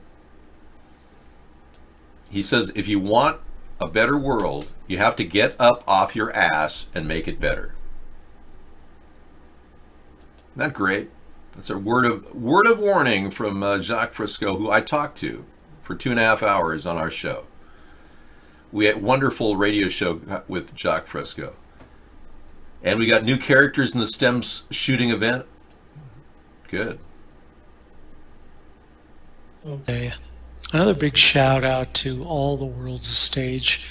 He's the behind scene investigator that of these snippets of videos that he's found through his investigative work is having me narrate what is the unusual dots that are not being connected by these entities involved in the shooting. She's the new one. We'll get to her in a second. But to recap, we've got... So a lot of these people just aren't believable, and he does his best to... Here's an enhancement of what I will look like when I turn 200 years old. Yes, so I've been looking at this as a possible, template for where I plan on being at 200. I'm shooting for this trajectory to go from this to that. Hoping to get there. You have to eat right, I know. I'm trying to eat wrong. No, I'm just kidding. I try to eat right all the time. Fake preacher is fake gunman. Oh, another one. Another one bites the dust. Wow. Fake preacher is fake gunman. Wow, this is no audio on this. Huh. You rarely see something like that with no audio. Okay, cool. Thanks. I'll take a look at it. We'll add it to our show tonight. Eat organic should be normal eating. Nothing should be sold as GMO. Oh, I completely agree with you. Well, I'd like to start... I don't want to shock the food industry, but there are a couple big changes I want to make to the actual food, the way it's delivered initially. I want to cut the salt in frozen food. I think that the whole idea of putting salt in food was a design that predated the refrigerator. And because the freezers will keep things for like months, we don't need the salt levels we have in the food right now. So they're literally killing old people because they can't afford to do anything but buy frozen food. When you get old, you don't want to do anything but, put the frozen food in the microwave and get me a beer. That kind of thing. So if we could reduce the salt in all the frozen food across the board, that would be a big step in the right direction. Then I'd like to see a quick removal of corn syrup, genetically modified corn syrup, from the operation of food itself. I mean, adding corn syrup to everything may be a cost saver, but frankly, cane sugar is far healthier, but it's also dangerous than corn syrup. Truly, we could also add stevia for sugar alternatives, especially ones that are currently using 0-calorie sweetener with aspartame in it, which I don't believe is safe. So these modifications should help the entire society be a little healthier. Without telling what McDonald's should do in terms of oils and all the different aspects of their food qualities and MSG that they use, I'm not going to go into that world right now, but I would like to get to the frozen food providers and try to make a few modifications if I were in charge of the country. If not, just live according to the simple rules of eating organic and non-GMO whenever you can. And I'm telling as many people as I can the same thing. Stevia is a given, and too much salt in frozen products. It's just everywhere. And these products don't need that salt in order to retain their freshness. the salt is a carryover of the pre-refrigerator and freezer days. I mean, it's bizarre, but they took the same salt that they put in canned foods and put them in frozen foods. Now, I can understand canned food needing salt because it's mostly unfrozen, but I mean, seriously, it's ridiculous. I'm seeing a good sign from a lot of food producers like Del Monte. They're starting to label their products non-GMO. Many of their beans and all their canned goods that say non-GMO on them. That's kind of very nice. It definitely makes me wonder if people are even aware, though, of genetically modified food, and they're not. Most people don't know at all. I was trying to communicate to a person at a market one day that, you know, this non-GMO corn is a better deal. It was on sale too. It was a better deal than the genetically modified corn that she was buying, but she didn't want to hear it. And her husband walked up to me, "Hey, buddy," you can just tell he thought I was hitting on his wife. But, you know, it's like I'm just trying to explain to people that if we can avoid genetically modified food whenever possible, it's better for our health. But they say the long-term projection of genetically modified food is 30 to 40 years before problems start occurring in your body. That's based on an assessment done by Dr. Seralini in Italy, who studied rats and GMOs and tumors. And he found that rats started developing tumors at around 4 months. The very same type of rats that Monsanto studied, but they only studied from 0 to 3 months. This guy took the rats all the way to 24 months. And from 0 to 24, he found a lot of them, if not all of them, developed genetically related tumors, cancers within their body. The ones on GMOs, GMO corn feed in specific. So for some reason, we've been led to believe that GMO is all good. Well, not really. It shouldn't be integrated into our food products unless we're safe. And the government's not doing anything to really check to see if it's safe. Most of our agencies, the FDA, EPA, CDC, all of them, and most of them are engaged in a process of working just for industry, being the representative of industry. So not representing the people and making sure it's safe for people, but representing the industry so that they can make money has been the major factor in almost every agency we have in the country. And this is under the Democratic and Republican Party. Again, another reason why we need a third party.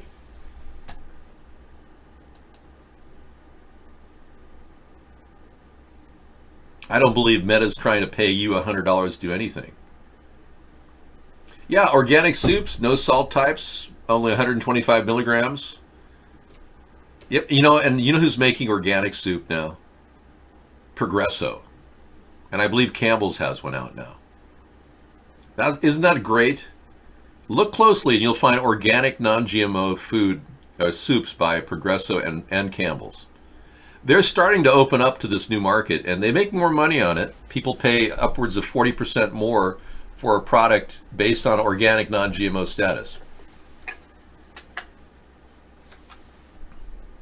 Yes, and I heard San Francisco is stepping up, and I applaud San Francisco in trying to stop surveillance. They're going to try to ban facial recognition software from being used. Isn't that great? Good job. Good job, San Francisco. Yeah, so we'll be back to visit on this discussion regarding wasteful spending tomorrow night. This is today, Truth Tuesday. So I'm a little bit upset that we've been lied to by all these events like the STEM shooting. We've got one thing after another to talk about tonight in our after show. Let's take a look at this one.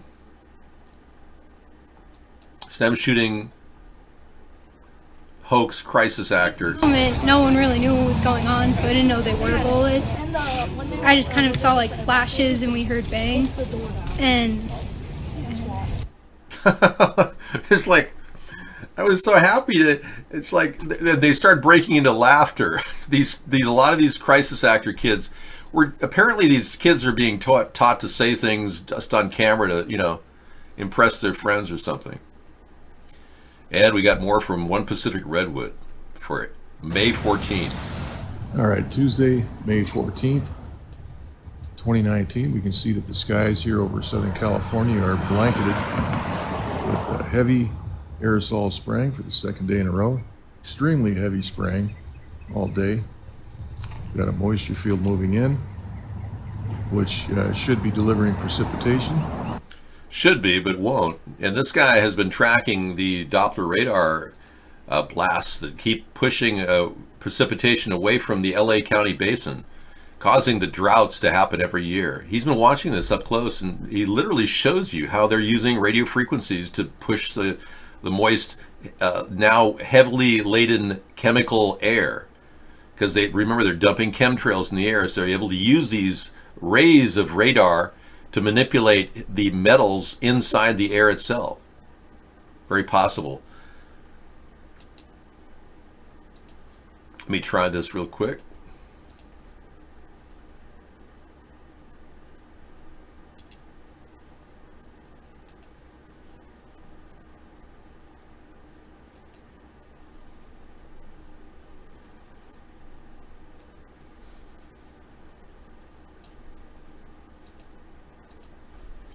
Okay, you got something. The Still Report has a video that I'm not going to play here because, yeah, there's a problem with it. For one, it has a child actor in it, and it's a 14-year-old YouTuber causing a stir with a video mocking Muslims. Now, I don't think it's appropriate to mock Muslims, nor do I think that that's a good thing to even discuss. We all remember the movie Innocence of Muslims that came out right before the Benghazi attack on Chris Stevens. A lot of people are a bit weirded out by that whole concept that, you know, the government may have been behind the making of that movie to justify the attack on Benghazi, because Hillary, all she talked about was how that movie caused it, and then she changed her tune. So you got to wonder, even I'm suspicious that even the Still Report here is a CIA plant sending me links to try to denigrate Muslims. Right. The movie Innocence of Muslims lasts 14 minutes. It plays over in a loop. 40 people died as a result of it, the Innocence of the Muslims movie, in India, because of the crowds that were up and just outraged at the disgrace against the Muslim community. Did you know that Cherokee natives owned African slaves? Yes. Did you know that that groups of Comanches used to actually eat their enemy? Yeah, Comanches were known to be cannibals. Yeah, the sheriff of the Oroville Dam, I don't believe you're in imminent danger forecast for 18 states. Okay. All right, guys. Cool. May 14, 2019. I have some news for you. I'm going to read what is coming to us next week for weather. Okay.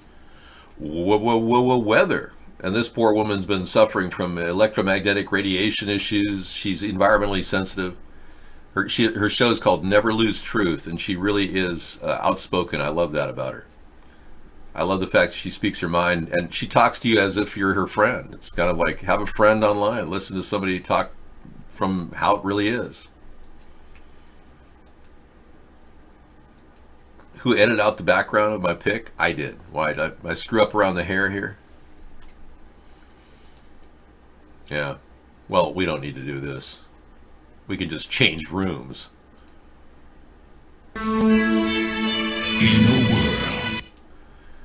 Yeah. So we've got plans for the future that the Democrats don't have. We've got a way to lower healthcare costs with our mobile medical unit system that Trump never deployed. He stole the idea but never used it. So we'll keep going with the mobile medical unit idea. We got ways of getting the country back on track with production that makes sense from a green-friendly perspective, as opposed to just making garbage widgets like China's doing. So building products that will be used around the world. Think about ideas behind modular homes,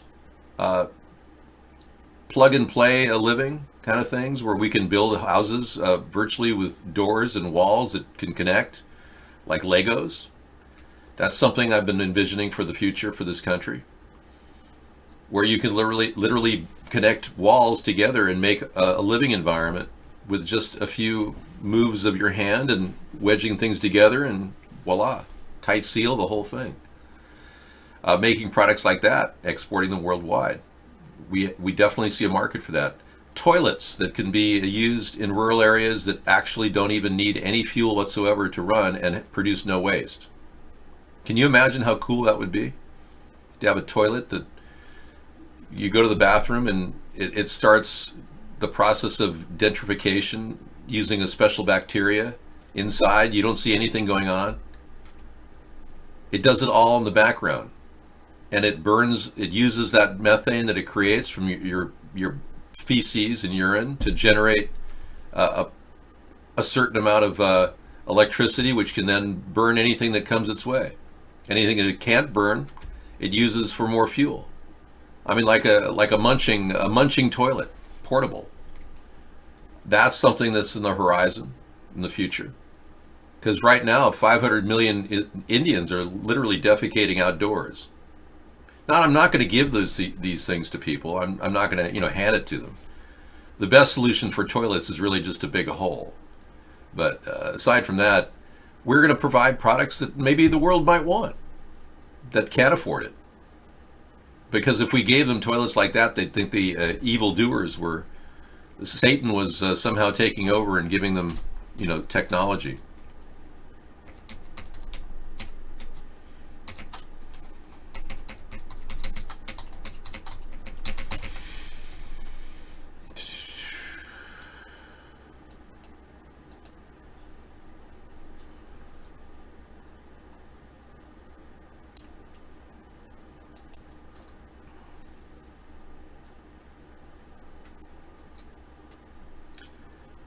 Yeah, that's Bosco. What about it?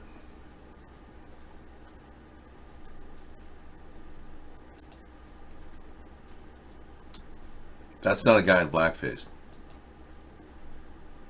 Well, gluteus maximus muscles have developed culturally for years.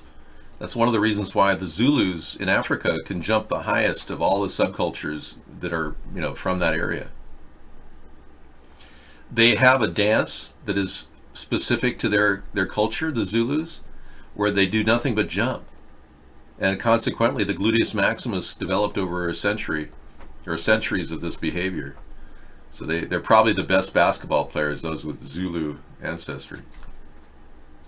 But white men can't jump. We're not allowed to, according to the makers of the movie, White Men Can't Jump. Bosco. Yeah, the Talk Inc. kid. I don't know. I have an old film from Bosco of 1936, or 1932 actually. I think I may even have a Bosco film, to be honest. A very rare cut. True Blue's cutting your own hair to save money. Excellent. Just got to make sure your scissors are sharp. But the best way to save money is just grab a little bit of your hair and snip it. Yeah. No, you don't even need the Flowbee. The thing called scissors works great. And Karen, all opinions expressed on any program. Karen Udis is going to talk about appearing on the program and do not necessarily. Yeah, she's going to talk about the New World Order, actually the global corporate control. And this woman is a former World Bank attorney who has been very adept at communicating the problem at the World Bank. They are sitting on our assets.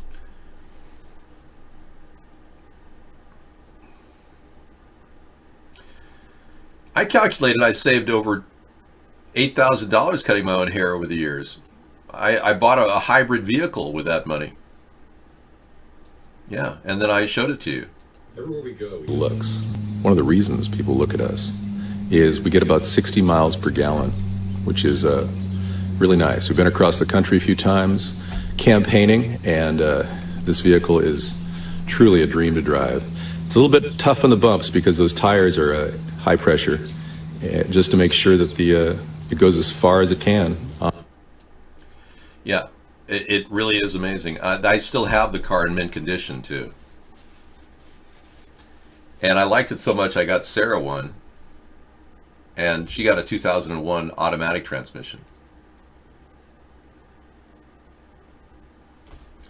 Well, basically, you're looking at CoinHive is harvested on the site. Mark has loaded CoinHive into this particular program. That's what I've been told. Here's a bit of Karen. She's just talking briefly about, she has a full 26-minute video coming tonight in our show. People were asking in the comments section for the April 30th show about how we're doing in the global currency reset. The banking cartel and YouTube were caught in the act as the liars they are. Reality is reality. I woke up early to try and finish writing the script for the pre-taped segment on DCTV's series and found some unanswered questions. I thought it would be better to try and answer the questions before finishing the script for DCTV. So I wrote the answers and posted them on Twitter and... You know, as she reads off of a script, that she has to have all of her stuff read and prepped. She is amazing. And you know what's really interesting? She went off script 2 shows ago that we have in our record. She talked about them using radio frequencies and targeting her as a targeted individual. So she's fighting through all kinds of stuff. She thinks she's a targeted individual because they picked her out. They don't want her to talk. She went off script and she did that in the show, and I thought that was very brave of her. Yeah. Her lips have grown. Well, I think she did one of the lip jobs that, you know, oftentimes women do, just to look more beautiful. Based on our experience, there is bound to be... The banking cartel has been in denial for a very long time. Okay, the question in the room, can you smell what this lady's cooking? I'm going to guess she's doing a light Mandarin fry with white wine and a fish sauce, possibly maybe even shrimp or crab. I would say she's a lump crab meat lady with light pasta, maybe even linguine, with a white wine. If I were to meet the Karen Hudas and Sarah and I were to have a conversation with her, we'd probably do that. She's a lump crab lady. You can't do fake crab too. She's got to go for the real stuff. I'm just guessing, but she's a nice lady and she deserves a little respect. I'll tell you, I got a respect. I'll tell you. I got no respect. Just the other day, my wife, take it or leave it. Whatever. Rodney Dangerfield for the win. All right, so we got a lot of things to talk about on our Wasteful Wednesday show. A lot more interesting, I think, as we set it up. But the 9/11 aspect of our Truth Tuesday show really hasn't been discussed much. We haven't really talked about how the Zionist elitists, we did it in the pre-show, we talked about how Mossad was at the location of the 9/11 attack. And they had stationed people at this location ready to go to take film of the 9/11 attack. Now, we still haven't captured anybody from the perpetrating the 9/11 attack. That alone should make you wonder why not. Not one person has been apprehended since 9/11. Yeah. So in lieu of that, and the simple fact that we've got ample evidence of cover-up, count on a 9/11 inquiry if I'm president. Or I should say when I'm president. Because we cannot sit back and allow these people who are possibly still in our government to get away with something as dangerous as colluding with the Israeli government and taking out 2,996 people. And was that person Dov Zakheim? Was he the 9/11 mastermind of the Zionist plot to take over our country? Dov Zakheim is an ordained rabbi and reportedly holds Israeli citizenship. Zakheim attended Jews College in London and became an ordained Orthodox Jewish rabbi in 1973. He was adjunct professor at New York's Jewish Yeshiva University. Zakheim is close to the Israeli lobby. He's a Council on Foreign Relations member, and he very well could have been the pivot player that could have negotiated with Mossad agents to cover up the entire 9/11 attack. If that's the case, then we need to find out more. Because we still haven't caught the perpetrators of that terrible act against our country, we still have big questions. Like, why did Bush just sit there and look at a book upside down when our nation was under attack? And why should we give him a pass? He's still around. Let's get him to testify in front of the American people in a live court environment, a grand jury investigation into the 9/11 cover-up. Get ready to read all these words on this page without making a mistake. Look at the letter at the end and remember the sound it makes. Get ready. Kite. Yes, kite. Get ready to read this word the fast way. Get ready. Kid. Yes, kid. Sound it out. Get ready. Kid. Sound it out. Get ready. Kid. What word? Kid. Yes, kid. Boys and girls, sound this word out. Get ready. Steel. What word? Steel. Yes, steel. Read these words. So basically, they spelled out the word kite, steel, plane. Let's see.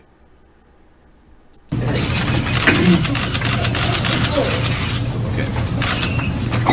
America's under attack. He just found out. At the count of 3, everyone should be on page 163.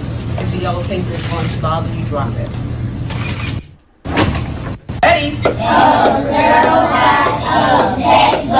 Go on. She likes to go running with her Legos. Go. Okay, so the book he's reading right there is, the book he's reading right there is actually I Pet Goat. And he's reading it upside down. So this movie has become kind of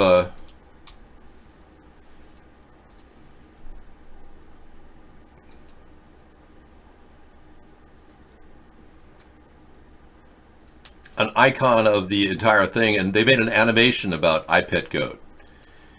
Very strange animation in which a lot of foreboding ideas were put in front of people, and we'll do an encore representation of that tonight in our show. But the animation is really well done, like a high-end studio production, which makes people believe that the Illuminati was behind this attack on our country, and that this I Pet Goat is significant to them because this book that he's reading upside down here is represented in this animation. And then you can see in this animation right here that they're predicting the Notre Dame church fire as a possible reason why. I mean, they literally could have started the fire at Notre Dame that could have triggered a series of changes. They may have been behind it, the same people that perpetrated the 9/11 attack. And the same people that did this animation.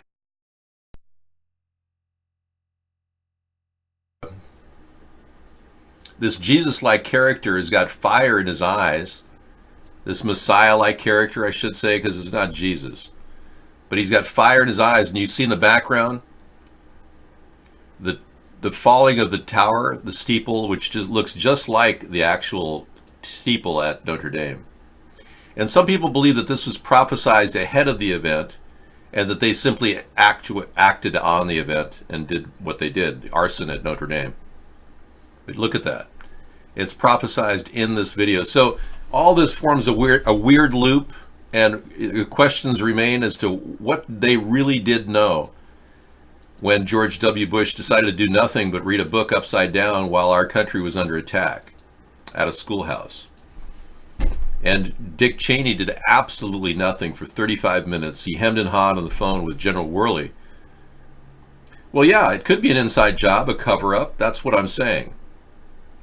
General Worley and his wife were in a subway accident in 2009, a terrible accident in which the subway accelerated beyond all the power of its brakes to stop, killing him and his wife and 7 others on a trip from D.C. to Chicago.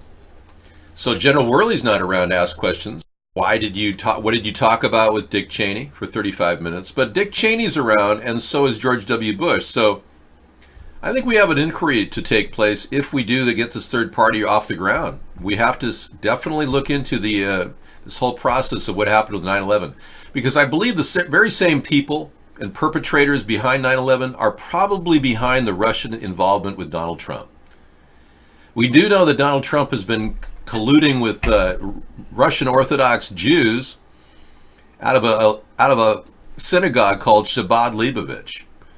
And we do know that Donald Trump has had all kinds of connections to these people and gotten loans from them over the years. And we also know that his connections to AIPAC are very important. Trump has been soliciting money from AIPAC and openly did so in front of the American people, begging money during the 2016 elections. Getting money from Russian Jewish oligarchs and AIPAC at the same time, and Mossad connection to 9/11. We can't just sit back and ignore these connections and the course of history that's taken place since all of this has happened. Yeah, it's kind of a weird Zionist takeover of our country. It's not Russians I'm worried about. I'm not worried about Russians. Russians are good, hardworking people, and they are not bad people.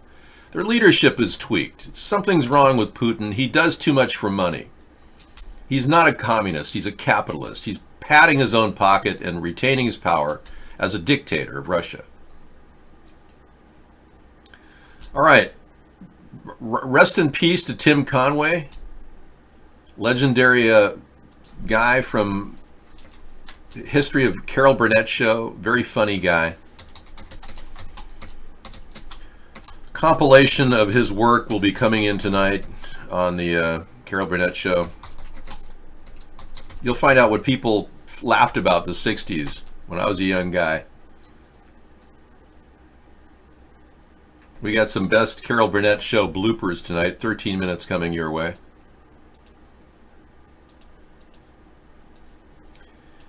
Yep, and last night we did... Carol Burnett show, promo show 21, take one. All of us here. Last night we did a tribute to Doris Day and Que Sera, Sera. So, been kind of a lot of people have been dying lately. Yeah, getting on in age. We'll show a tribute to her as well. Okay. Onward. Oh, his son does a radio show in LA? Tim Conway's son? Really? I'm assuming, yeah, he did die. I know. Tim made it to be 80, I believe. Japanese religion? Okay.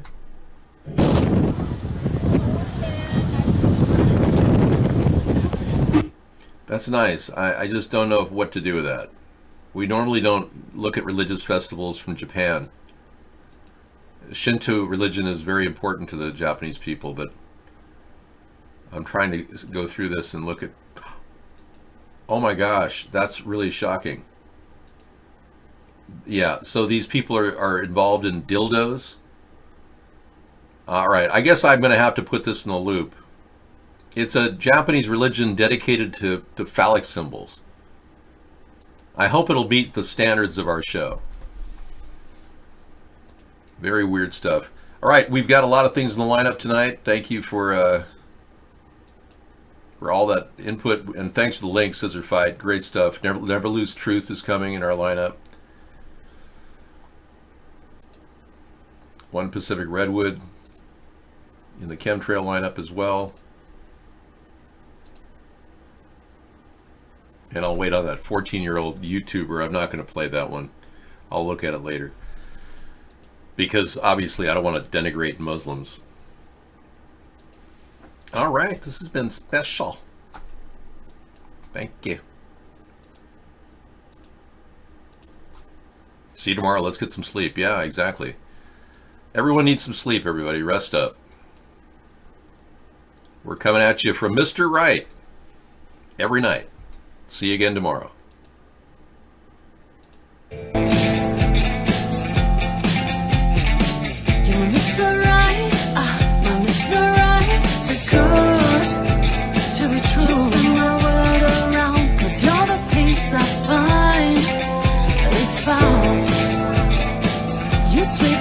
My feet, my heart stops to beat. Cause you make me melt away. You're Mr. Right, too good. You spin my world around. Cause you're the peace I find.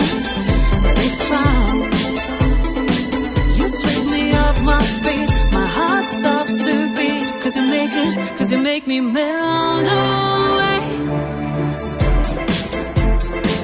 China now. China. You know, China. I know China very well.